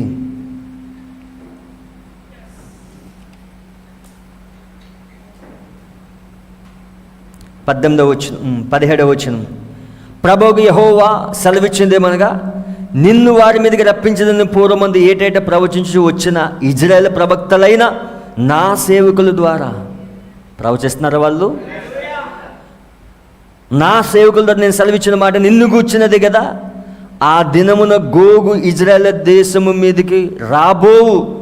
ఆ దినమున నా కోపం బహుగా రగులుకొనును. ఇదే ప్రభువు యెహోవాకు. కాబట్టి నేను రోషమును మహారౌద్రము కలిగిన వాడై ఇలాగు ప్రమాణం చేసి తిని, ఇజ్రాయెల్ దేశంలో మహాకంపం పుట్టును. ఏంటి? భూకంపం. సముద్రపు చేపలను, ఆకాశ పక్షులను, భూ జంతువులను, భూమి మీద ప్రాకు పురుగులన్నీ, భూమి మీద నుండి నరులందరూ నాకు భయపడి వణుకుదురు. పర్వతములు నాశనమగును, కొండపేటలు పడును, గోడలన్నీ నేలపడును. నా పర్వతములన్నిటిలో అతని మీద ఖడ్గము రప్పించదును. ప్రతి వాని ఖడ్గము వాని సహోదరుడి మీద పడును. ఇదే ప్రభువైన యెహోవాకు. తెగులు పంపి హత్య కలగజేసి అతని మీద, అతని సైన్యం వారి మీద, అతను కూడిన జనుల అనేకల మీదను ప్రళయమైన వాను పెద్ద వడగండ్లను అగ్నిగంధకులు కురిపించి నేను అతనితో వాద్యమాడేదను. నేను యెహోవానై ఉన్నానని అన్యజనులు అనేకలు తెలుసుకున్నట్లు నేను ఘనత వహించి నన్ను పరిశుద్ధపరచుకొని వారి ఎదుట నన్ను తెలియపరచుకొందును. ఇప్పుడు ఎవరు యుద్ధం చేస్తారు? దేవుడే యుద్ధం చేస్తాడు. ఇజ్రాయెల్ జోలికి వస్తే ఊరుకు కూడా ఆయన. అందుకే నీ జోలికి వచ్చినా అక్కడ భౌతిక ఇజ్రాయెల్ అయితే ఇక్కడ ఆత్మీయ ఇజ్రాయెలు. నీ జోలికి వచ్చినా దేవుడు ఊరుకోడు. శత్రువులు ఎన్నో ప్రయత్నాలు చేస్తారు, కానీ మనకు తెలియకుండా ఎన్నో విఫలమైపోతాయి, ఎన్నో విఫలమవుతాయి. శత్రువు ఎన్నో ప్రణాళికలు రచిస్తాడు నీ పైన, కానీ నీకు తెలియకుండా యుద్ధం అయిపోతూ ఉంటుంది. అక్కడ నీకు తెలియకుండానే తారుమారు చేస్తాడు ఆయన. ఆయన నామాన్ని బట్టి మనకు బలం. ఆయన నామం కలుగున్నందుకే మనం ధైర్యంగా ఉండగలుగుతున్నాం. అందుకే చూడండి, ఈ వర్తమానం నమ్మిన వాళ్ళు ఎవ్వరు ప్రేమించరు. ఎందుకు? ఆయన నామం వారిలో ఉన్నది. ఎందుకు మనల్ని ద్వేషిస్తారు తెలుసా? వాక్యాన్ని బట్టి ద్వేషిస్తారు. ఇది కలిగి ఉన్నందుకు ద్వేషిస్తారు. దీన్ని వదిలిపెడితే అందరు ప్రేమిస్తారు, కానీ దీన్ని వదలం కదా మనం. దీన్ని వదిలే ప్రసక్తే లేదు. ప్రాణమైన ఇస్తాం కానీ వాక్యాన్ని విడిచిపెట్టే పరిస్థితి లేదు. వాళ్ళు ద్వేషిస్తే ద్వేషించారు, అవునా? వాళ్ళ శత్రువులు అయితే అయ్యారు, కానీ మనకు ఆయన నామాన్ని బట్టి బలం. దేవుడి నామాన్ని మహిమ గాక. ఇప్పుడు రష్యా వస్తూ ఉన్నది, ఈ దేశాలన్నీ వస్తున్నాయి. ఆ మ్యాప్లో ఉన్న దేశాలన్నీ ఇజ్రాయెల్ దేశానికి వస్తున్నాయి. ఇజ్రాయెల్ ఒంటరిగా ఉన్నది, ప్రాకారాలు లేవు. యెహోవా కావలిగా ఉన్నాడు. ఆయన పట్టణం కాపాని ఎడల కావలికాయ వారి వ్యర్థమే. ఆయన కన్నులు రాత్రి పగలు ఆ దేశం పైన ఉన్నాయి, అవునా? అందుకే ఆ దేశంలో ఉన్న ప్రజలు భయం లేకుండా, అవునా, నిశ్చింతగా ఉండగలుగుతారు. ఎందుకో? ఆయన నామాన్ని బట్టి, వాళ్ళు కలుగున్న దేవుని బట్టి. ఎందుకంటే రోషం గల దేవుడు ఆయన. హల్లెలూయా. అందుకే ఇప్పుడు ఇజ్రాయేలు అక్కడ కదులుతూ ఉంది. గాడ్ టైం పీస్ అది, దేవుని గడియారం అది. ప్రపంచంలో ఉన్న యూదులు ఇప్పుడు వెళ్ళిపోతున్నారు తెలుసా మీకు? వాగ్దాన దేశానికి వెళ్ళిపోతున్నారు తెలుసా? చాలా దేశాల్లో ఉన్న యూదులు ఇప్పుడు వాగ్దాన దేశానికి వెళ్ళిపోతున్నారు. ఉక్రెయిన్లో ఉన్న యూదులు కూడా వెళ్ళిపోయారు. ఇంకా ఆయా దేశాల్లో ఉన్న వాళ్ళు వెళ్ళిపోతూ ఉన్నారు. ఎందుకో తెలుసా? వాళ్ళు వాగ్దాన దేశానికి వెళ్ళినప్పుడే దేవుడు వారిని ఒక దేశంగా గుర్తిస్తాడు. ఎప్పుడైతే దేవుడు వారిని ఒక దేశంగా గుర్తించాడో అన్యుల పని అయిపోయినట్లే, అన్యమది వెళ్ళిపోయినట్లే. అందుకే డానియేల్ 70 వారాల్లో చెప్తున్నాడు ఆయన. Daniel 70th week 171 70th week, అది జూలై అనుకుంటా, జూలై ఆగస్టా, కొన్ని మెసేజ్ జూలైలో ఉంటాయి, కొన్ని ఆగస్టు. 171 తీసారా? చూడండి ఇక్కడ 171. నేను ఒకసారి తీస్తాను. 61 చాలా అద్భుతమైన మాట ఉంటుంది ఇక్కడ. చూడండి ఇక్కడ. ఇప్పుడు ఇద్దరు ప్రవక్తలు వారు ఏమి చేయుదురు? ప్రకటన 11లో ఇద్దరు ప్రవక్తలు వస్తున్నారు. ఎవరు? మోసే, ఏలియాలు. అవునా? ఆ దృశ్యంలో మోసే మరి ఏలియాలు లేచెదరు. వారిరువురు యూదులతో ప్రకటించెదరు. ఆ యూదులకు వారి యొక్క తప్పిదములు వారు చెప్పెదరు. దేవుడు ఈ ఇరువురు ప్రవక్తలను ఉపయోగించుకుని ఆ యూదుల యొక్క గుంపు నుండి ఆ 1,44,000 మందిని ఇప్పుడు పిలుచును. అదేమిటి? ఈ అన్యుల సంఘం యొక్క ఏలియా ఆత్మ. ఈ అన్యుల సంఘం యొక్క ఏలియా ఆత్మ యూదుల సంఘమును కూడా పోవును. ఇదే వర్తమానం మళ్ళా యూదుల దగ్గరికి వెళ్తుంది. మనం ఏం వర్తమానం నమ్ముతున్నాం? ఆది అపోస్తుల బోధ. మరలా ఇదే బోధ మరలా వాళ్ళ దగ్గరికి వెళ్తుంది. అవునా? ఆత్మ తన సేవను యూదులకు కూడా కొనసాగించింది. తనతో కూడా మోసేను కూడా పిలుచుకొనును. హల్లెలూయా! దాన్ని మీరు చూచుచున్నారా? మెస్సియాను నిరాకరించిన వారికి అదే పెంతెకోస్తు వర్తమానమును అతడు ప్రసంగించును. ఆమేన్. దాన్ని మీరు చూచుచున్నారా? ఈ యూదులు ఇరువురు ప్రవక్తలు అదే పెంతెకోస్తు వర్తమానం వారు ప్రసంగించేదరు. ఇంకొత్త వర్తమానం ఏం లేదు. మళ్ళీ ఇదే వర్తమానం, మళ్ళీ అది అపోస్తలుల బోధే వాళ్ళకు ప్రకటిస్తారు. మరి వారు యూదులకు చంపివేనంతగా ఘోరంగా ద్వేషించుదురు. అన్ని దేశముల ద్వారా వారు ద్వేషించబడుదురు. మరియు వారం మధ్యలో వారు గొప్ప శక్తివంతమైన 1,44,000 మంది లేచెదరు. చూడండి, ప్రవక్తలు అంగీకరించి అభిషేకం గుర్తించెదరు. వారు పరిశుద్ధాత్మను పొంది ఉందుదురు. మరి సోదరుడా, అద్భుతములు చేయడం గురించి మీరు మాట్లాడుచున్నారు. వారు వాటిని చేశారు. వారు ఆకాశం మూయుదురు. మరి వారు ప్రవచనములో వర్షం కురియుదు. వారు తలంచినప్పుడల్లా వారు అనుకున్నట్లు భూమిని తెగులతో బాధించరి. వారు తెగుళ్లను మరి నానా విధములైన వాటిని వారికి ఇచ్చిరి. వారు రోమను వారికి అడ్డుగా నిలిచి వారు ప్రయత్నములు అడ్డుబండగా ఉండిరి. అయితే చివరికి వారు చంపబడిదురు. మన దేవుడు, అవునా, మన దేవుడు ఆయన కోపపడు భయంకరమైన దేవుడిగా ఉండును. అయితే గుర్తించుకోండి, అది 70వ వారంలో జరుగునని. మరియు మనం వధువు మహిమలో ఉండును. ఆమేన్. పెండ్లి విందు జరుగుచుండును. వధువు ఇక్కడ ఎత్తబడుతుంది. అవునా? ఈ ఎత్తబాటు సీక్రెట్. ఈ 5వ ఎత్తబాటు సీక్రెట్. కానీ 6వ ఎత్తబాటు సీక్రెట్ కాదు. వాళ్ళు ఎత్తబడుచుండగా అనేకులు చూస్తారని ఉందా అక్కడ? ప్రకటన గ్రంథం 11వ అధ్యాయము ఉందా? మన ఎత్తబాటు సీక్రెట్, ప్రపంచానికి తెలీదు. 11వ అధ్యాయము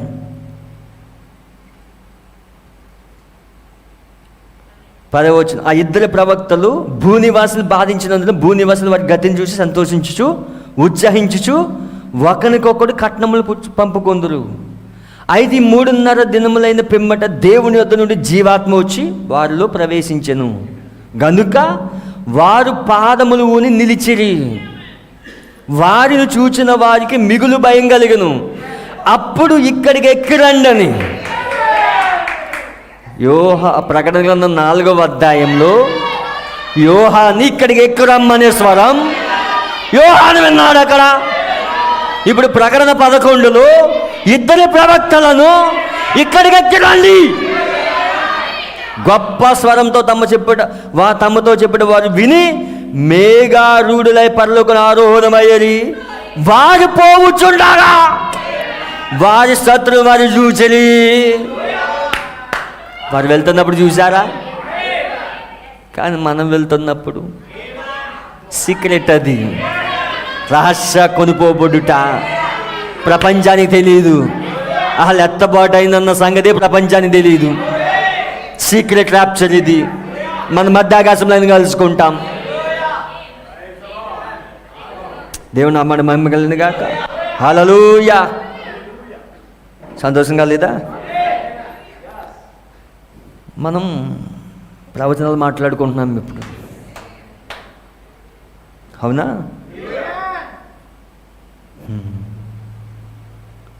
172.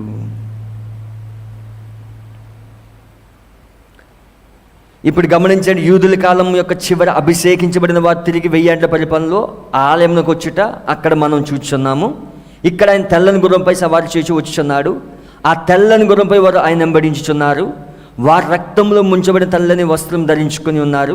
దేవుని యొక్క వాక్యం అని పైన రాయబడి ఉన్నది, ఆయనపై రాయబడి ఉన్నది. ఆయన వచ్చుచున్నాడు గొప్ప జైవులుడై 1000 ఏండ్ల పాలనను నెలకొల్పుటకు ఆలయంలోకి వచ్చుచున్నాడు.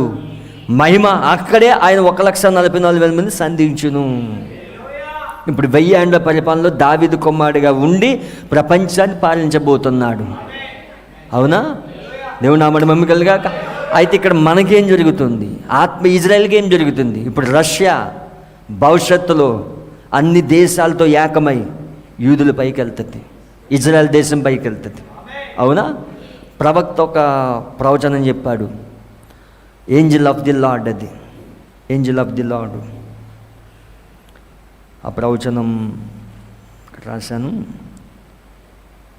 1951. ఇది ఇంగ్లీష్లో ఉంటుంది, ఇంగ్లీష్లో ఓపెన్ చేయి. తెలుగులో ఉండదు అనుకుంటా. Angel of the lord 1951.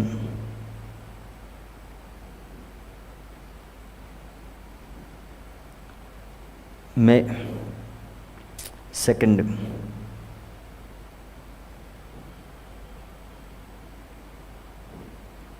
Paragraph number 22.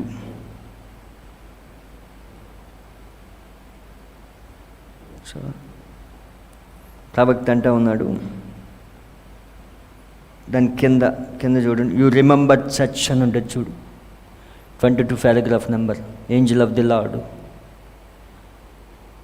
Okay, 22 paragraph number.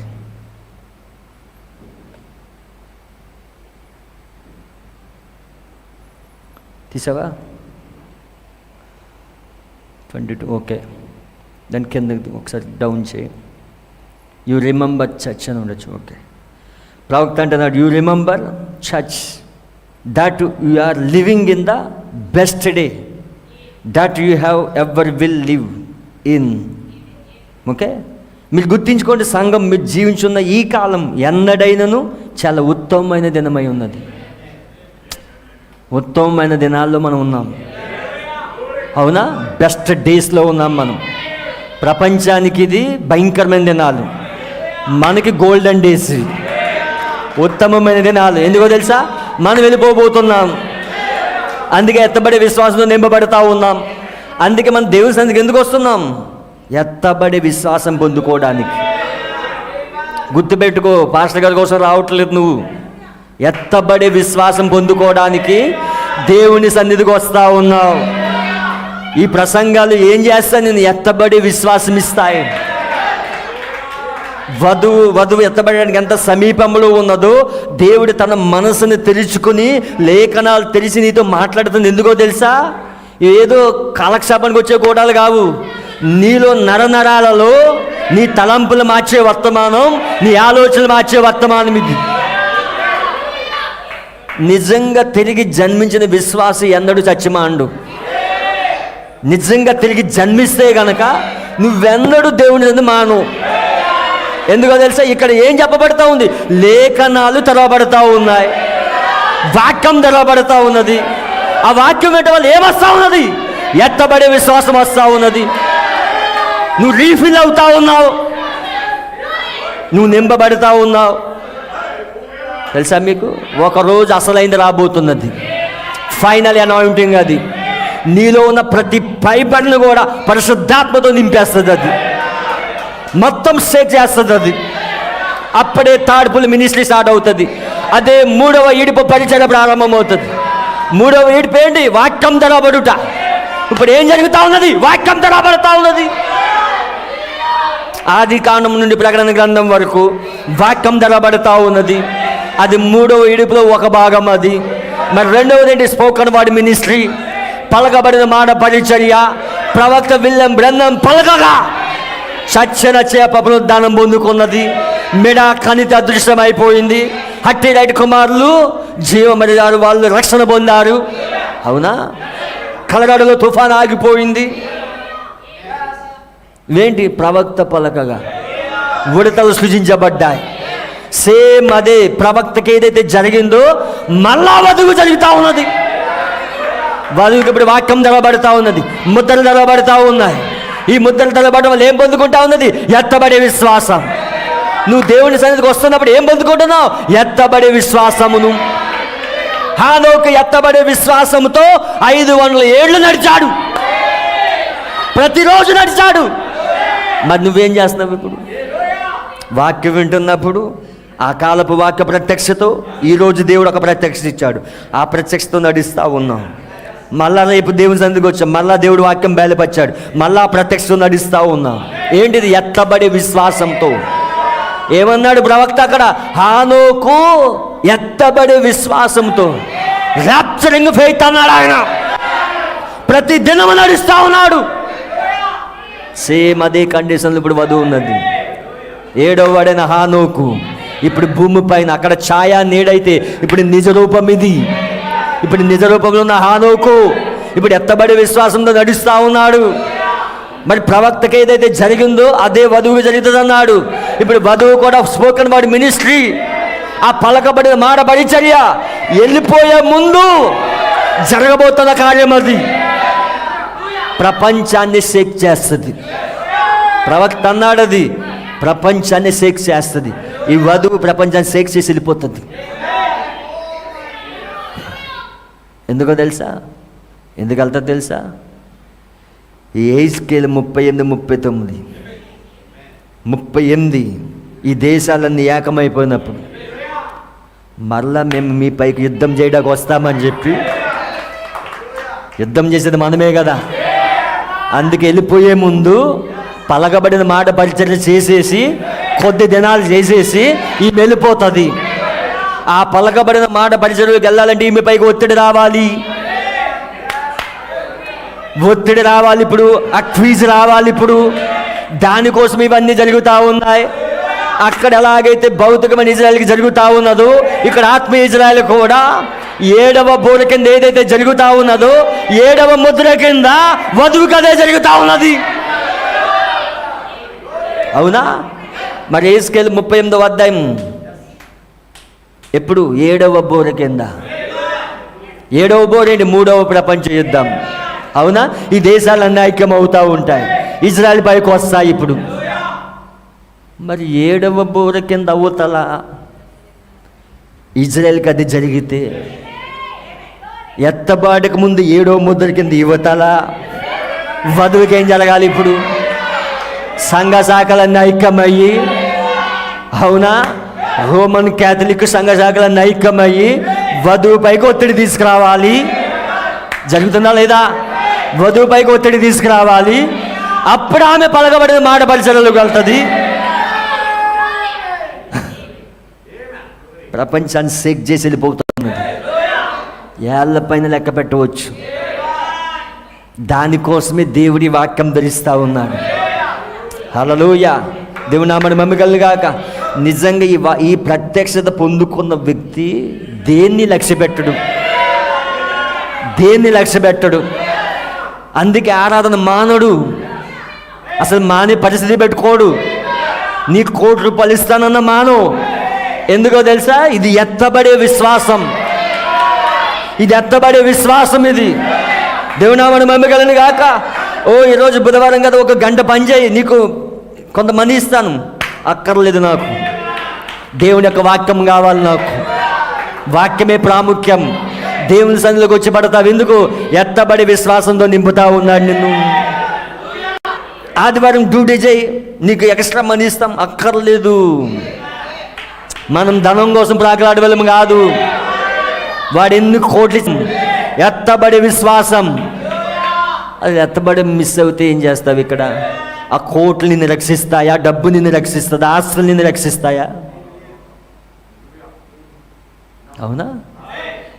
దానికంటే విలువైంది వాక్యం, విలువైంది. అందుకే దేవుని సన్నిధి ఎప్పుడు ఆ ప్రత్యక్షత తెలిసిన వాడు ఏ స్థలంలో నొచ్చి పడిపోతాడు. అవునా?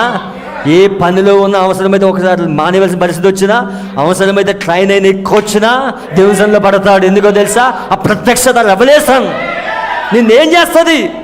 ఆ వాక్యం నేను పొందుకోవాలి. ఇదే నాకు ఎత్తబడి విశ్వాసం ఇచ్చేది. ఒకవేళ ఎప్పుడైనా లేట్ అయినా వాక్యం టైంకి వచ్చేది పడిపోతాడు. ఎందుకో తెలుసా? ఆ వాక్యం నాకు ఎత్తబడి విశ్వాసం ఇస్తుంది. ఈరోజు వాక్యం ఎత్తబడే విశ్వాసం ఇస్తుంది నాకు. రేపొచ్చే వాక్యం ఎత్తబడే విశ్వాసం ఇస్తుంది. ఆ రెవల్యూషన్తో నడిస్తేనే నువ్వు ఎత్తబడతావు. దేవుడు నామమున మహిమ కలుగును గాక. ప్రవక్త అంటున్నాడు, ద బెస్ట్ డేస్. అవునా? నిజంగా చాలా ఉత్తమమైన దినాల్లో ఉన్నాం. You remember, church, that you are living in the best day that we are ever will live in right now. ఇప్పుడు until Jesus comes, యేసు వచ్చే వరకు. అవునా? ఇప్పుడు రైట్ నౌ, ఇప్పుడు ఉత్తమమైన బెస్ట్ డేస్లో ఉన్నాం. యేసు వచ్చే వరకు.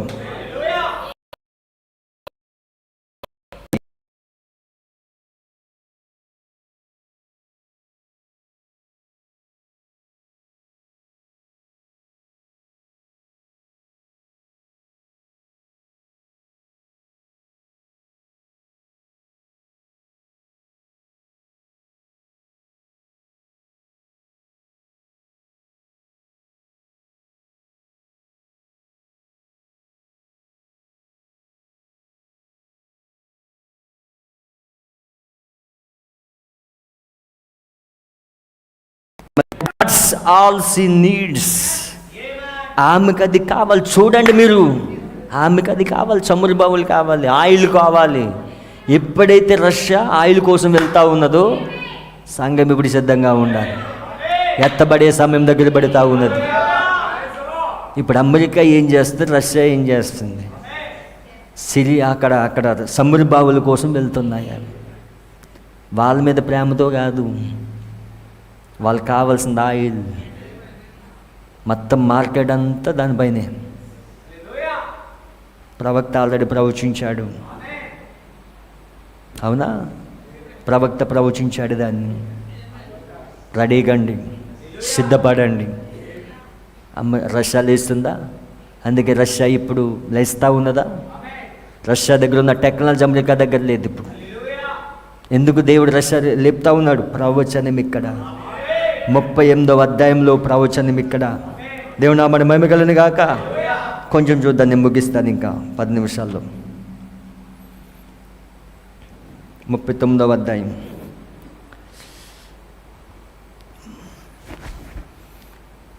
మరియు నరపుత్రుడా, గోగును గూర్చి ప్రవచనమి తిట్లనము. ప్రభువుకు యెహోవా సెలవిచ్చింది ఏమనగా, రోషునకు, మెషేకునకు, తుబాలునకు అధిపతివైన గోగు, నేను నీకు విరోధనై ఉన్నాను. నిన్ను వెనుకకి తిప్పి నడిపించి ఉత్తర దిక్కునున్న దూరమునున్న నిన్ను బయలుదేరజేసి ఇజ్రాయేల్ పర్వతం మీదకి రప్పించి నీ ఎడమ చేతిలో ఉన్న నీ వింటిని కింద పడగొట్టేదను, నీ కుడి చేతిలో ఉన్న బాణములు కింద పడవేసేదను. సౌండ్ డిస్టర్బెన్స్ అవుతాను. నీవును నీ సైన్యం నీతో కూడా జనులందరూ ఇజ్రాయేల్ పర్వతాల మీద కూలుదురు. నానా విధమైన క్రూర పక్షులను, దుష్టమృగముల ఆహారముగా నిన్నిచ్చేదను. నువ్వు పొలం మీద కూలిదువు. నేను మాట ఇచ్చి ఉన్నాను. ఇదే ప్రభువైన యెహోవా వాక్కు. నేను మాగోగు మీదకి దివ్యములు నిర్విచారంగా నివసించి వారి మీదకి అగ్ని పంపెదను. అప్పుడు నేను యెహోవానై ఉన్నానని వారు తెలుసుకుందురు. నేను యెహోవానై ఉన్నాను అన్యజనులు తెలుసుకున్నట్లు, ఇక నా పరిశుద్ధ నామమునకు దూషణ కలగనీయక నా జనులకు ఇజ్రాయేల్ మధ్య దాన్ని బయలుపరిచేదను. ఇదిగో అది వచ్చుచున్నది, కలగబోచున్నది, నేను తెలియజేసిన సమయం అది జరుగును. ఇదే ప్రభువైన యెహోవాకు. ఇజ్రాయేల్ పట్టణంలో నివసించే వారు బయలుదేరి కవచములను, డాళ్లను, కేడములను, వెండ్లను, బాణములను, గదలను, ఈటలను తీసుకొని పొయ్యిలో కాల్చుదురు. ఇంకా ఆయుధాలతో పని లేదు, అవన్నీ పొయ్యిలోకే.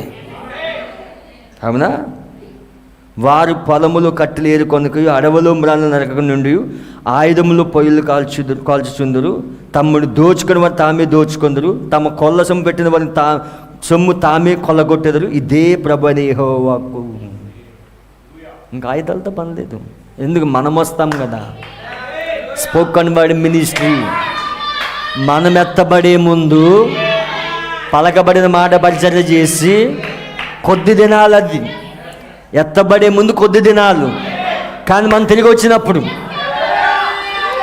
అక్కడ మధ్య ఆకాశంలో 3.5 సంవత్సరాలు పెండ్లి విందులో ఉంటాం. అవునా? యేసు జారుకొని ఆ యొక్క మోసే ఏళ్ళ భూమి పైన ఉన్నప్పుడు వాళ్ళకి, యూదులకు 1,44,000 బయలుపరుచుకోవడానికి ఆయన రహస్యంగా జారుకొని వస్తాడు.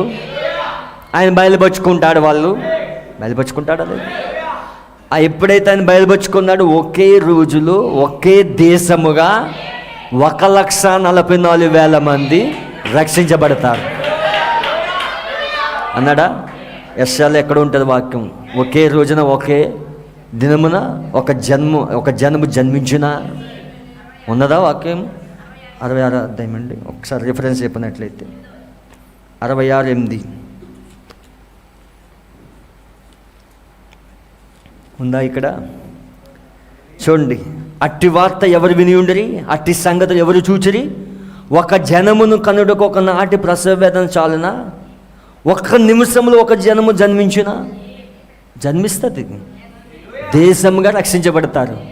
1,44,000 మంది ఒకే రోజు రక్షించబడతారు. మోసే ఏళ్ళలు తీసుకొచ్చిన వర్తమానం ద్వారా. హల్లెలూయా. దేవుని నామమున మహిమ కలుగును గాక. ఇప్పుడు వారి పక్షంగా మనం యుద్ధం చేయడానికి మనం వస్తామా?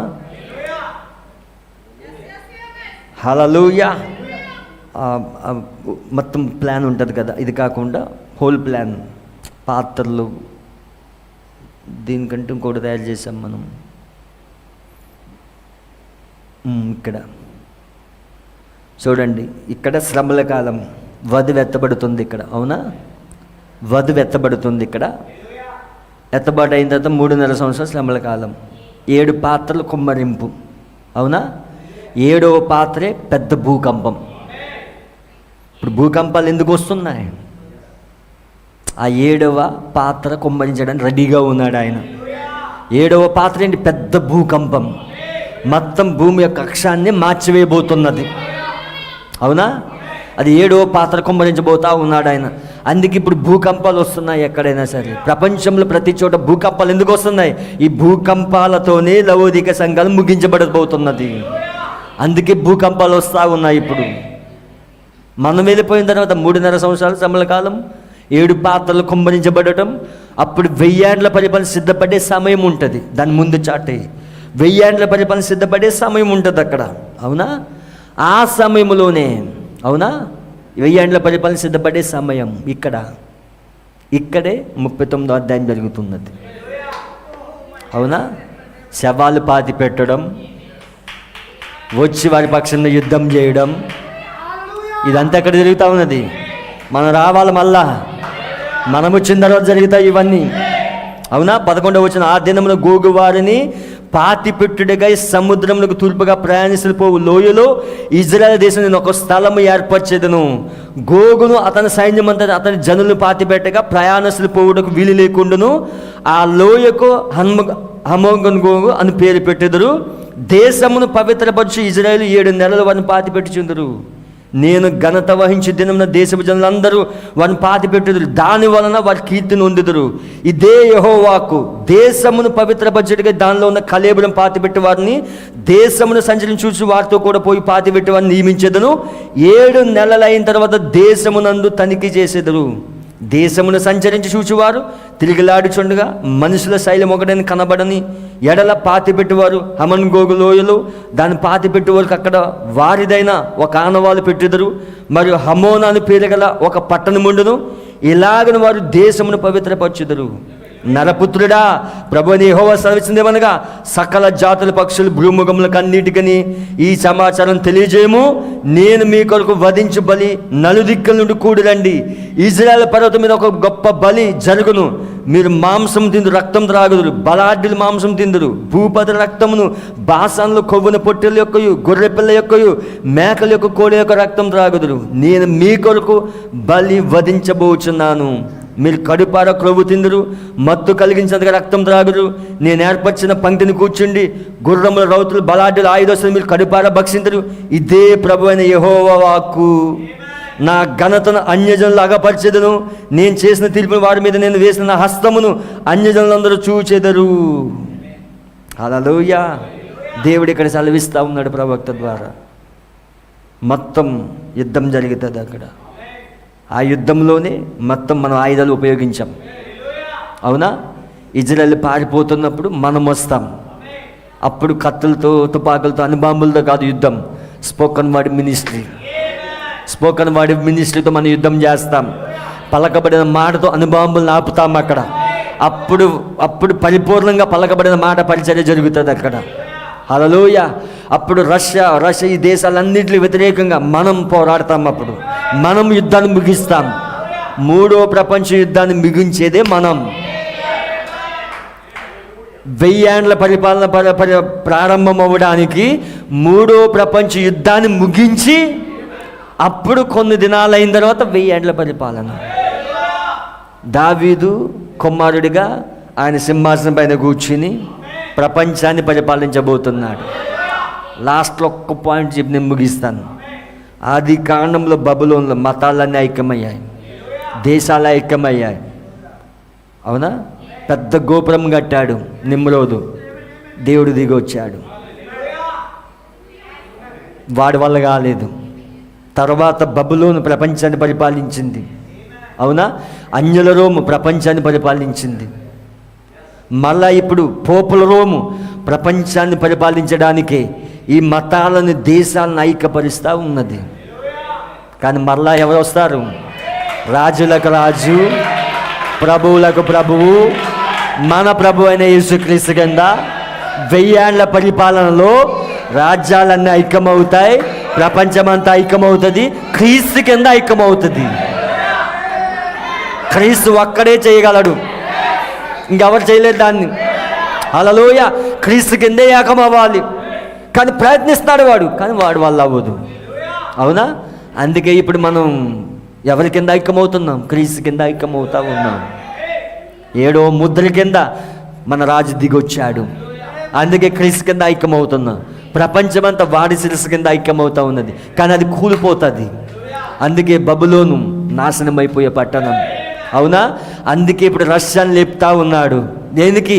ఆ వాటికన్ సిటీ పైన ఒక అణుబాంబు, అమెరికా పైన ఒక అణుబాంబు వేసి మొత్తం నాశనం చేయడానికి.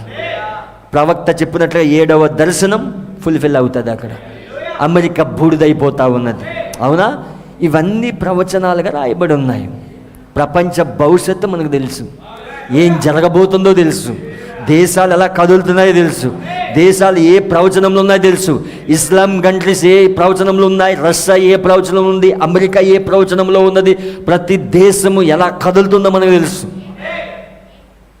ఇంత ప్రత్యక్షత పొందుకొని ఎత్తబడి విశ్వాసం పొందుకోకుండా మనం ఎత్తబడకపోతే ఏమవుతాం? అవునా? అందుకే నువ్వు ఎల్లప్పుడూ వాక్యాన్ని ప్రేమించాలి. దేవుడు తన ప్రవక్తను పంపించి అంత ప్రణాళిక అంతా చెప్పాడు. ఆయన మొత్తం హోల్ ప్లాన్ అంతా నీకు తెరవబడింది ఇప్పుడు. అవునా? ప్రపంచంలో ఏం జరుగుతుందో నీకు తెలుసు. ప్రపంచ రాజకీయం, ప్రపంచ భవిష్యత్తు, ప్రపంచ దేశాలు, అధ్యక్షులు ఎలా కదులుతున్నారో మనకంతా పూర్తిగా తెరవబడింది. కానీ మనమేం చేయాలి? ఇప్పుడు ఆయనతో ఐక్యం అవ్వాలి, వాక్యంతో ఐక్యం అవ్వాలి. ఇప్పుడు ఆయనతో ఐక్యమో ఎత్తబడి విశ్వాసం పొందుకొని మనం ఎత్తబాటులోకి వెళ్ళాల్సిందే. అందుకే కాలపు వర్తమానం వచ్చింది. ఆయన వల్లే మార్చడానికి, ఆయన వల్లే మారడానికే ఈ వాక్యం వచ్చింది. అందుకే నా ప్రియమైన సోదరుడా, లోక విషయాలు విడిచిపెట్టండి. టేప్స్ వినండి, ప్రవక్త వాయిస్ వినండి, వర్తమానం చదవండి, ప్రవచనాలు చూడండి, ప్రతి దేశం ఎలా కదులుతుందో చూడండి. ప్రతిదీ లేఖనం ప్రకారంగా వెళ్తుంది. అందుకే మీ సమయాన్ని వ్యర్థపరచుకోవద్దు. మీ సమయాన్ని ఎట్టి పరిస్థితుల్లో వ్యర్థపరచుకోవద్దు. వాక్యం పైన కాన్సన్ట్రేషన్ పెట్టండి. నువ్వు దేవుని యొక్క మందిరానికి వస్తుంది ఎత్తబడాలని, ఎత్తబడి విశ్వాసం పొందుకోవాలని. అందుకే దేవుడు లేఖనాలు తెలుస్తూ ఉన్నాడు, వాక్యాన్ని తెలిసిపిస్తూ ఉన్నాడు, నీతో స్పష్టంగా మాట్లాడుతూ ఉన్నాడు ఆయన. నువ్వు నిజంగా వధువు అయితే, నువ్వు వెన్నుకలో ఉంటే, నువ్వు ముందు నిర్ణయంలో ఉంటే వాక్యం తప్ప దేన్ని ప్రేమించావు, వాక్యాన్ని ప్రేమిస్తావు. కాబట్టి నా ప్రియమైన సోదరుడా, దేనిపైన కాన్సన్ట్రేషన్ పెట్టుకుని వాక్యం పైన కాన్సన్ట్రేషన్ పెట్టండి. ప్రపంచ భవిష్యత్తు ఆయన చేతిలో ఉంది. అందుకే భవిష్యత్తు కోసం, నీ భవిష్యత్తు కోసం ఆలోచించొద్దు. నీ భవిష్యత్తు భద్రంగా ఆయన చేతిలో ఉంది. నీ భవిష్యత్తు కోసం ఆయన బాగా ఆలోచిస్తాడు, నీకంటే బాగా ఆలోచిస్తాడు ఆయన. దేవుడు నామని మమ్మల్ని కలిగాక, దేవుడు మిమ్మల్ని దీవించిన గాక. అందరూ కూడా లేచి నిలబడదాం. Thank you Jesus.